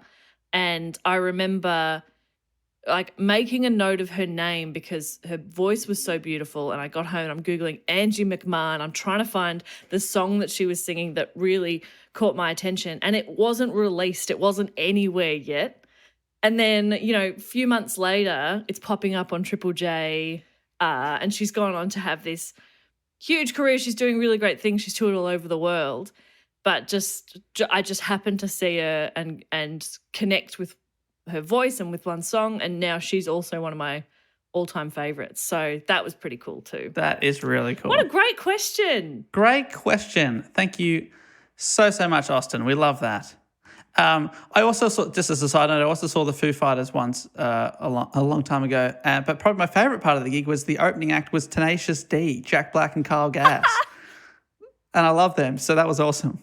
That'd be so good. Because they are famously friends with Dave Grohl and the guys. So it was cool that they Yeah. just brought them along for the gig. That's great. So that was awesome. Thanks, Austin. All right, our next fact quota questioner is Jeremy Swade. What a name. It's so smooth. That's so good. Yeah. Jeremy Swade. Love that. What are we looking at here? Computer, I'm Dave. zoomed in too much. No. I zoomed in too much on a little What's this document. you got here? Jeremy Swade's nickname is what I was looking for, and it is Executive Do-Go-On Ambassador to the Golden State of California. Oh, wow. An important Love job. that. Great state. And we have actually a fact from Jeremy Swade, and it looks like it is a Californian fact. Makes sense. Okay. The fact is, you tell me whether this is fun or not. California is home to the largest tree in the world. Its name is, Ooh, that's fun. and it has a name. The name is I'm already General, calling it. I jumped in too soon. General Sherman. It is, I know, what Jess is laughing here. It's 2,200 years old and it lives in Sequoia National Park. It's nearly 275 feet or nearly 84 meters tall and has a circumference of 102 feet or 31 meters. Shit, that's How old was it? 2,200 years old. Get the fuck out. That's not how. Yeah, that's amazing. Do trees just live forever? If we leave them alone, do they just live forever? Why am I imagining trees have like a lifespan? Well, and I think Trees are like no, a a lot couple of them hundred do. years and then they just fall over, right? A lot of them do. Okay. Yeah, That's wild. That is an incredibly fun fact. love that. There's a picture of it too if you want to look it up. It's that's a big boy. That's a fantastic fact. Thank you so much for sharing that with us. That is right up my alley. That's fun. Love that. Thanks, Jeremy Swade. Keep it up. California. We'll be there one day. Another person I believe is who was residing in California is our next fact quota questioner who we have met before, and that is Nesta Guijarro. Nesta. Thanks, Nesta, the bester. But that's not your nickname this week, according to yourself. It is designated person on deciding strange facts. Okay. Oh, okay. Okay, great. Because that doesn't feel like my forte. I can't do strange. Yeah, so you're fun, Matt's grim, I think I'm dull, and maybe now Nesta is strange. So Strange. God, I wish why didn't I get strange? I'm so Yeah, you could give yourself something else if you don't want to do dull facts, lame ones, but it's up to you. All right, we've got a question from Nesta though. First of all, I feel like we don't ask this enough, but how are all of you? There is another question coming up, but just quickly, we're doing pretty good. For personal context, Melbourne has gone into at least a week-long lockdown after the re-emergence of the virus here, so we're all bunkering down and hoping to get on top of it before it spreads any further? Yeah, I got back into the state just in time. Yeah. Before lockdown. You were. I had a nice holiday and rushed back over the border before lockdown started. And we're recording this on a Friday. I had the weekend off to attend a good friend's wedding, which will not be going ahead. So, Bummer. to be quite honest, Nesta, feeling flat for a bunch of reasons, but Melbourne's done this many, many times, as have so many other parts of the world. So we're not complaining, but, it's just we're weary. Yes, that's right. But that's right. But I hopefully. got a cute dog. I bought some Lego. I'm going to play The Sims. Everything will be fine. Oh, that's fun. What Lego did you get? Well, I wanted to get like a Jurassic World one where you made a little Jeep kind of car, and then I could go brum, brum, brum, brum. Yeah, awesome. But Aiden was like, let's just get this pack and then we can be more creative because you can make whatever you want. So we just got some like generic Lego, which is still fun. And it has a little book in it, so I can still follow some instructions, which calms my anxious brain. Love that. It's a bit of a win-win. But, if we enjoy this, I'm getting the Jurassic World little Jeep. Yeah, that sounds like a good one. I'm with you. I support that all the way. All right, we actually have a follow-up question from Nesta, which is, here's my question. If you could replace any single arm or leg with a bionic one, which would you replace? Why would you replace it? And what cool things would it do? And he's also So you answered can only it. have one, though. Oh, great. It's an arm or a leg, so I'll read this out while you think about your answer. To answer my own question, Yep. Mine would be my left arm. I'd like to look like Bucky's from the Marvel movies. Do you know who's Bucky? Yeah, Bucky's the Winter Soldier. Oh, okay, great.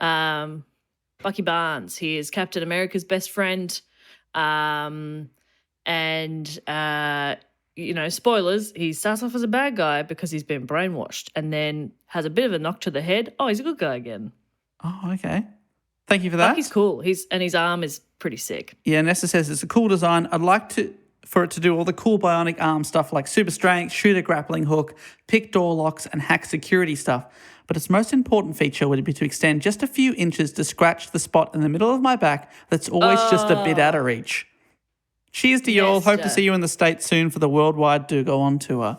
You are speaking my language, my friend. Yes, just extend a little bit. I don't want to show off here, but I think that I have either unusually long arms or something because I can cover. There's no part of my back I can't cover. You've never needed somebody else to scratch your back for you. No, I can even sunscreen my own back. That's I can crazy. do it all. I can do it.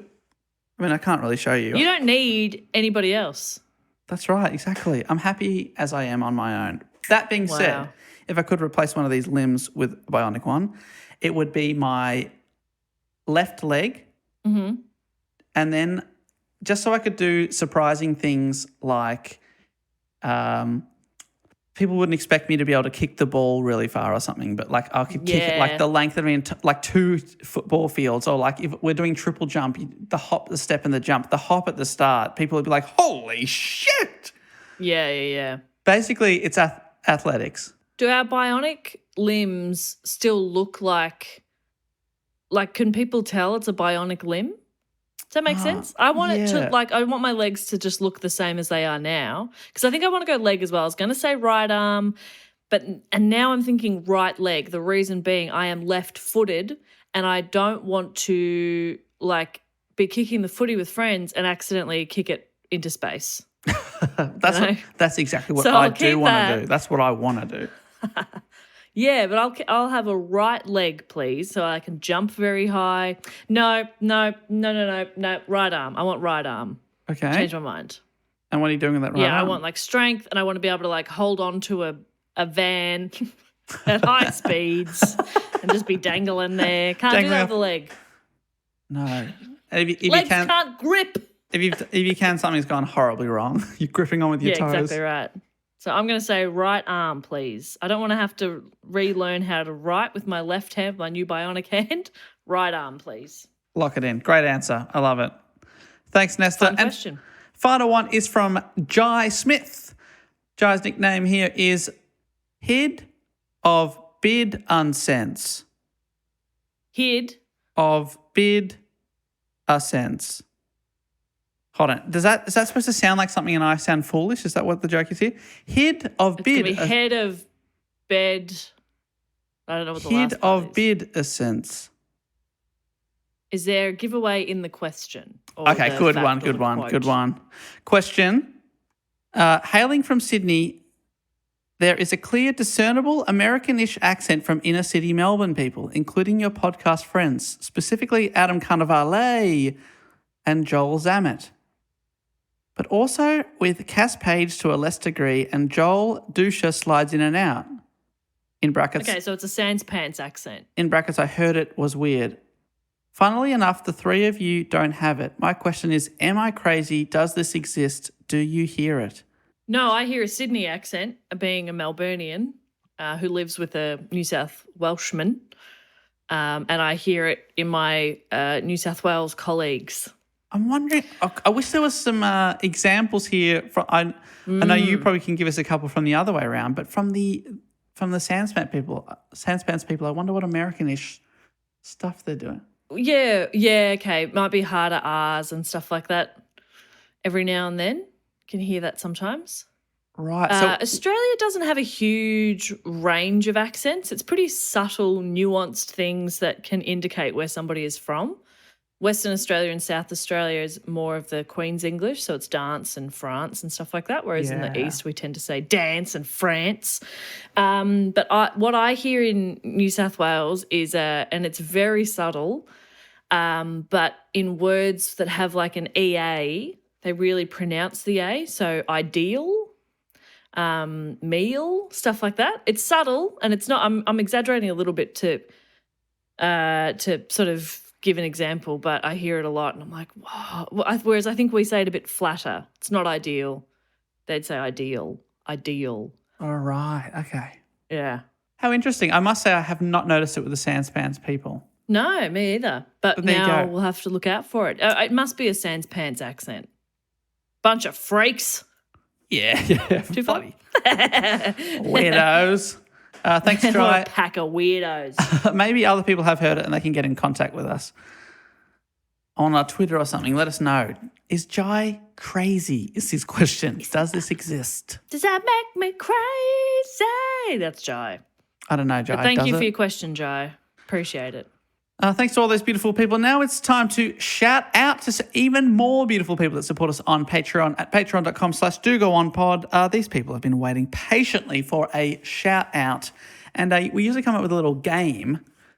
Your thing, Jess, is to come up with something to do with the episode. Obviously, it was cultish that we could shout out and assign these people. We are naming their cults. Love it. Great, good stuff. Easy. And none of these cults, just to preface it, none of them result in anybody being assaulted, injured, killed. Great. Nothing. Do they all involve These are all lots, nice cults. lots and lots of consensual group sex? Not all of them, no. Oh, okay. Interesting. First I've ever heard but of. I will tell you which ones which okay, ones great. will. Fantastic. It's most. Most, but not all. Not all. It is most, but not all, but it is most. I must To be fair. stress. Yeah, to be fair, that's right. We're batting at a 99.99% here, but there are some that aren't. Do you mind if I kick off with some names? Please. I would love to thank from Gothenburg or Göteborg in Sweden, which is very, very cool to have your support all the way from over there. Mikael Medin. Medinians. Oh, the Medinians. I mean, honestly, that sounds more like something I'd joined than Raelians. Yeah, the Medinians really, their key things are studying geography, making cups of tea, and heaps of consensual sex. Yes, they are one of the sexy all right. ones. Fuck yeah. We'll warm up with a bit of map reading. We'll name some capital cities. Have a cuppa. Earl Grey, and then bang, close off. Yeah, exactly. Perfect. Thanks, Mikhail. I would also like to thank now from Burbank in California, Cameron Monahan. What about Cameron Monahan? the Cam? Thank you, fam. Oh, Family. that's great. Cameron also has the same spelling of Monaghan as my family. So I think Cameron is my cousin. Oh, okay. So I will not be partaking in the consensual sex. Right. You want to keep the Cam. Thank you, fam. You want to keep it in the Cam fam, but under the real fam. Exactly right. And yeah, so they are, again, consensual sex, a big part of it. No, it's like a medium part of it. It's not the main thing, but it's it's a bonus. They are into protein smoothies. Oh, wow. All right. Powerlifting. Wow, a really strong cult. Hand cream. That's right. They make it, they sell it, they use it. That's right. So one side of their hand is really soft. The other hand is calloused and ready to grip. But the other hand, beautiful, supple. Gorgeous. Thank you, Cameron. Thanks, Cam. I would like to thank now from Mississauga in Canada, Sarabi Pradhan or Pradhan, Sarabi Pradhan. Sarabi. So there's something good in Sarabi. What about I mean, I don't want to just say Sarabians, but it's very good. Yeah, Sarabian. Sarabili. Yep. Gosh, I'll save you there, Jess. Not sure if in Canada this means something. What about Sarabi's Barbie? They have lots of barbecues. They all they meet outdoors, cook meat together before the inevitable group sex. Before the group sex. Intense, but nobody's allowed to film it. No outsiders. You can if you're into it, but... That lady was such a perv. But then calling them pervs, it's like, they're just having sex. Yeah, come on. You're filming it, It's lady. not a big deal. Yeah, you weirdo. Sarabi's Barbie, so they love barbecuing, and they all wear not chef hats, but they all wear like hats made out of folded newspapers. Yeah, but So cool. like they don't. cool stuff. Yeah. Like really good. They're very good at origami, but they only make hats. And I want to stress as well that the barbecues are not like that. When people say come over for a barbie, and you just have like plain coal sausages and like a shitty potato salad and that's it. These ones are like really nice meats, cooked well. The salads and vegetables and sides and stuff are really like they love good food, but it is all cooked outdoors. Gourmet stuff. Yeah. Obviously gourmet difficult barbecue. during a Canadian winter, but they are dedicated people. They figure it out. They barbecue inside a lot, in kitchens. So yeah. Wow. Yeah. They're weird over there, aren't they? They're a bit odd, aren't they? Barbecuing inside. Anya Sarabi, thank you so much. Next up, I'd like to thank, we are travelling the world at the moment, from Munster in Denmark. I would like to thank, no, not Denmark, Deutschland is the DE, I believe. Germany, yeah. Is this the Munster Rebellion? Yeah, I think so. Oh, I could be wrong. I know I'm an idiot. No, but that would be a weird coincidence. I very much think it is. And the listener of note is Tom Quinders. Oh, my Tom God. Quinders. Quinders. That's a fantastic name, Tom. Congratulations on a great name. There's something in like Quinderkind. It is a cult for children.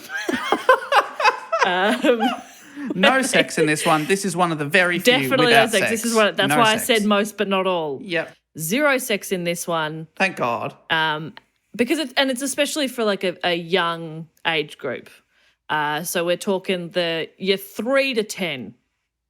And they focus mostly on shapes, colours, numbers, basic language skills. It's a school essentially. Okay. Yeah. So that's pretty fun. That's a pretty fun cult. Hey, Tom Quinders, you're doing God's work with the kids over in Munster. Love that. Yeah. And Thank you, Tom. finally from me, I'd like to thank from Port Macquarie here in Australia, I'd like to thank Jacob Gaskell. Jacob Gaskell. I mean, the gas gas killers. Yeah, I was going to say the last name is Gaskill written down. Gas killers. I mean, has to. You did say there was no violence in these cults, so is that just a name or? It is just a name, yes. What they're actually doing is they do quite a lot of research and practical testing in eliminating farts. They are trying to kill the gas. I love they are, honestly, I can say that's God's work. It's a tough task, but somebody had to take it on. But it's not all they do. They do have a bit of fun. They have a series of different social clubs you can also join as well. Bowling, you can play polo, and then, of course, the mass consensual sex. Of course, sorry. Sorry, is that when you're signing up to something? They've got the clipboard out and you're like, sorry, what? What was that last one? Yeah. Oh, bowling? Was it you want me to repeat? Bowling? Or? Pottery? Was that the one you're interested in? Have a gander at this list. See what you think. Thank you, Jacob, for trying to kill the gas. May I thank some people as well? Please. I would love to thank from Salt Lake City. Oh, yeah. Anna Dunn. Anna Dunn. What's Anna Dunn? Bit of fun. What? It probably doesn't have to be based off the name. Although in Salt Lake City they probably don't call toilets dunnies, so we could do something with that, I guess. What about the fun. the meatball subs? Oh, okay. Salt Lake That's City. the name of the cop. Salt Lake City in Utah. Give me two. Meatball. Meatball. He wants a couple of sandwiches. So these are the meatball. Yeah. They call the meatball subs, and despite the name, They do not have oranges ever. No, they've got enough oranges. They've got enough. If you haven't seen Point Break, this is making absolutely no sense to you, Anna Dunn. But baffling. Despite that, big fan of subs, hoagies, sandwiches, po' boys, all sorts of sandwich hamburgers. And but that's all they eat. They only eat bread-based hand food. Yeah. And they love Keanu Reeves. He is basically their god. And they like to do a guided meditation, which is accompanied by a slideshow, which is just pictures of Keanu Reeves. And then mass consensual sex. Yeah. Yeah, of course. Of course. If that's not going to get you in the mood, I do not know what is. Keanu has been invited but is yet to turn up to one of the sessions. Yeah. But open invitation. Open invitation. Yeah. Thank you so much to Anna Dunn. Thank you, Anna. And from an undisclosed location, probably because we've met this person, I believe, and he's been all over the place. I would love to thank Moritz Ramata. I think Moritz Remuta is how I've always said it, but is that right? Remuta, yeah. You're probably right. I'm not sure. Moritz, we met in Sydney and where else? Gosh, in the UK? I'm trying to I'm so sorry, Moritz. But Melbourne, what about else? Oh, Brisbane. Anyway, yes. What about Moritz Remuta is the leader of the Remuta Triangle. Ooh, that's very good. Sounds good. And so Moritz is one of three leaders. He's the top point of the triangle, but he has two underlings who just kind of handle admin. They're like the vice principals. One's for like students, one's for admin. And what are they kind of into? They only eat triangle foods. Yes, samosas, pizza, sandwiches cut into triangles, samosas. Yes, pizza. What else? What's a triangle? Sunny boys, those icy balls. Oh, I mean that you've got a whole day there. Like toast triangulars for breakfast. You've got samosas for lunch. And then for a dessert, you've got a sunny boy. What else do you need? Yeah. No, you could have cheesecake. You could have almost any cake because you do tend to cut cake into triangles. Yes, exactly. Lots of cake. And then, of course, lots of sex in groups of three, the Holy Trinity. Exactly right. And a pretty balanced diet there. So that's pretty impressive. So thank you. Yeah, honestly, you're ticking off a lot of the watermelon slices. There you go. Yeah, yum. From Melbourne in Victoria, someone we see a lot at our live shows, and we love to see him. Sam Crombie. Yes, Sam Crombie, a great supporter of the live stuff. Thank you so much for coming to our show, Sam. I didn't realise, actually, when we met Sam that he was a cult leader, but obviously he is. Yeah. He's not flashy about it, and that's what I like. Yeah, that's right. Sam's cult is, of course, called the Crombie Van. And they are really into, they tinker with old cars. Oh, okay. In a religious way. Yeah, they do them up. In a religious way. They say, thank thee, the tinkerer, our Lord and Saviour, for tinkering with the vehicle of life and getting under the hood and really making that baby sing. Won't lie to you, Jess, it does sound a little bit like Sam just runs a mobile mechanic business out of his van. Is that what's going on here? No, you don't get it. No, I don't think I get it. It's essentially like it was born out of a support network for people who never learnt how to fix their car.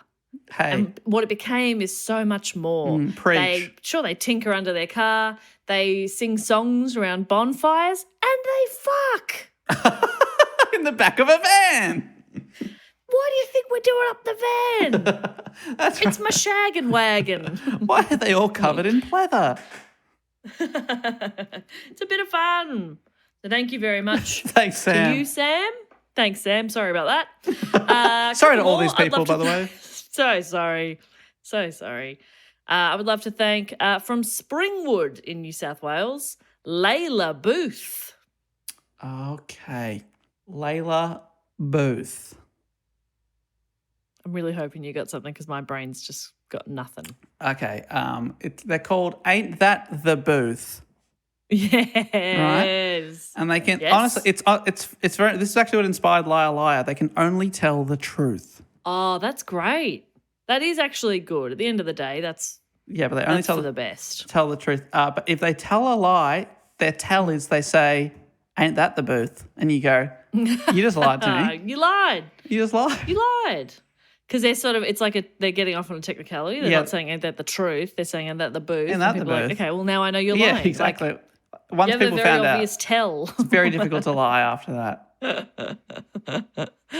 I love that. What else do they do, though? They don't lie, but they do lie down next to pools. They love to just sunbathe around the pool. Very big on have pool vitamin D. parties. Very big on They it. love vitamin D, and they do not have sex. They don't have sex. They hate the vitamin D in other ways. Yeah, they love their vitamin D from the sun. They hate the vitamin D from men. Get out of here. That's what they say. Get out of here, man. Sorry, Layla, if you were really desperate to be a leader of a sexy cult. But, you know, you Sorry. started it. Yeah, So that's right. And ain't that you the started booth? this Am I cult. right? Ain't that the booth?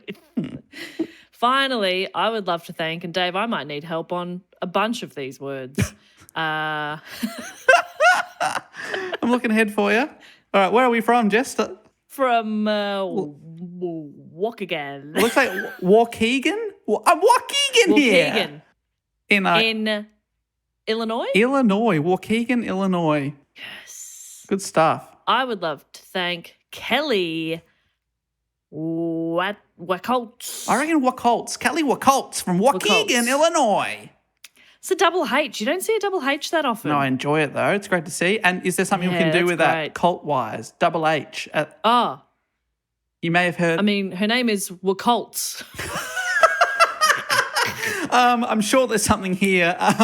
There's something in it, something cult related. We cults. What cults? Oh, okay. We Cults. It's called We Cults. Yeah. It is a charity Oh yeah. designed to bring together all cults. Yes, great. And raise awareness for cults. Bring about like But a in like a and super of group. itself, it is a cult. Yeah, exactly. Hey, I want to get you out of your cult and into my much larger cult. Yeah, I want to make other people aware of both your cult and my cult. And So what they do is a lot of admin, a lot of door-to-door sort of, you know, fundraising or awareness. And then after a long day of just charity work, they get together and they have mass consensual sex. That's right. They have a very long list of beliefs because anything goes. They believe in everything and they also have sex. So they are both very open to people of all genders and identities, but at the same time, very conservative. That's right. Hey, It's a very confusing cult. everything goes here. Everything goes. What so cults? you can love or hate whoever you want to. Hey, do you hate? I also hate him. I hate them. Good on ya. So yeah, there you go. Bit of fun, isn't it? So sorry, Kelly. Thank you so much once again to Mikhail, Cameron, Sarabi, Tom, Jacob, Anna, Maritz, Sam, Layla, and Kelly. Well, with that section of the show done, there's only one thing left to do, and that's to check if anyone's coming into the Triptych Club, which is people that have been on the shout-out level or above for 3 consecutive years. And looking ahead, there is a few names to induct this week. We've got 1, 2, 3, 4, 5, 6. Wow. What happens is we formed a little club called the Triptych Club, which is basically like it's a bar, a lounge, it's a venue, a place where you can A cult. Yes, honestly, it sounds very cult-like. Yeah. But we have drinks, we have hors d'oeuvres, we have live music this week. And Jess, who or what food will we be dining on this week? Well, what's a cult if not a club? And we're all members of that club because we're having club sandwiches. Yes, beautiful. Also triangle based, so everyone can eat those. Yes. Everyone's happy. Drinks-wise, we are having a Raelian special, which is somehow, and you are not allowed to ask, it is silver. It's a silver liquid. And it is also triangular, served in a very strange triangular glass. And it does not taste good, but it will give you telepathic powers for approximately 4 hours. So that's pretty rad. That sounds amazing. And whilst you have that the telepathic powers, the band that will be joining us tonight is, of course, Alien Ant Farm. Of course. Who will be playing such hits as Michael Jackson's Smooth Criminal and... Annie, are you okay? You okay? You okay, Annie? Just about that will be the only song they play. But honestly, we'll all know the words by the end of the night. Looking forward to that. Okay, how are we going to do this in terms of hyping each other? I think we both just have to connect and go completely mental and just thank a bunch of people and just hype the shit out of it. What do you reckon? Okay, let's just both hype. We're both, usually Matt reads it out, I hype, Jess hypes me. But honestly, let's just hype. You're right. Let's just get a zone going. I'm going to read them. You're going to, we're just going to go for it, okay? Okay, all right, here we go. Welcoming, we're lifting the velvet rope, welcoming, and honestly, these people are in the club forever. So, yes, Hall of Famers. From Mudgee in New South Wales, Kirsty Orr. Oh, Kirsty Orr bust, am I right? Yes, Kirsty for life. We'd also like to thank from Mosman in New South Wales, Dominic O'Kelly. Dominic O'Kelly, Mossman, more man, am I right? Yes. Yeah, you are more man than we deserve, Dominic O'Kelly. We'd also love to thank from Edinburgh, Tom Gray. Oh, the skies were grey before you turned up, but now they are clear blue, baby. Tom Gray's in the house. I would also love to thank from Moscow, Paige McFeely. McFeely is an incredible name. I know, I'm McFeeling good. Now you're here, Paige. Yes. Oh, so good. From Oslo, I would love to thank Oystein Espadel. This is a tricky one. Do something with Oslo, I guess. Yeah, well, I was feeling Oslo, but now I'm feeling Os-high. Yeah. Thank goodness. Honestly, that felt like the great escape. And from Buffalo in New York, I would love to thank Elijah Jimison. He's my Buffalo soldier, Elijah. Yes. Well done, Dave. Well done. Thank you so much to all those people. Hopefully you'll be enjoying your food, your psychedelic drinks, and, of course, the music of Alien Ant Farm tonight. Yeah, you're welcome for that. Yeah, enjoy.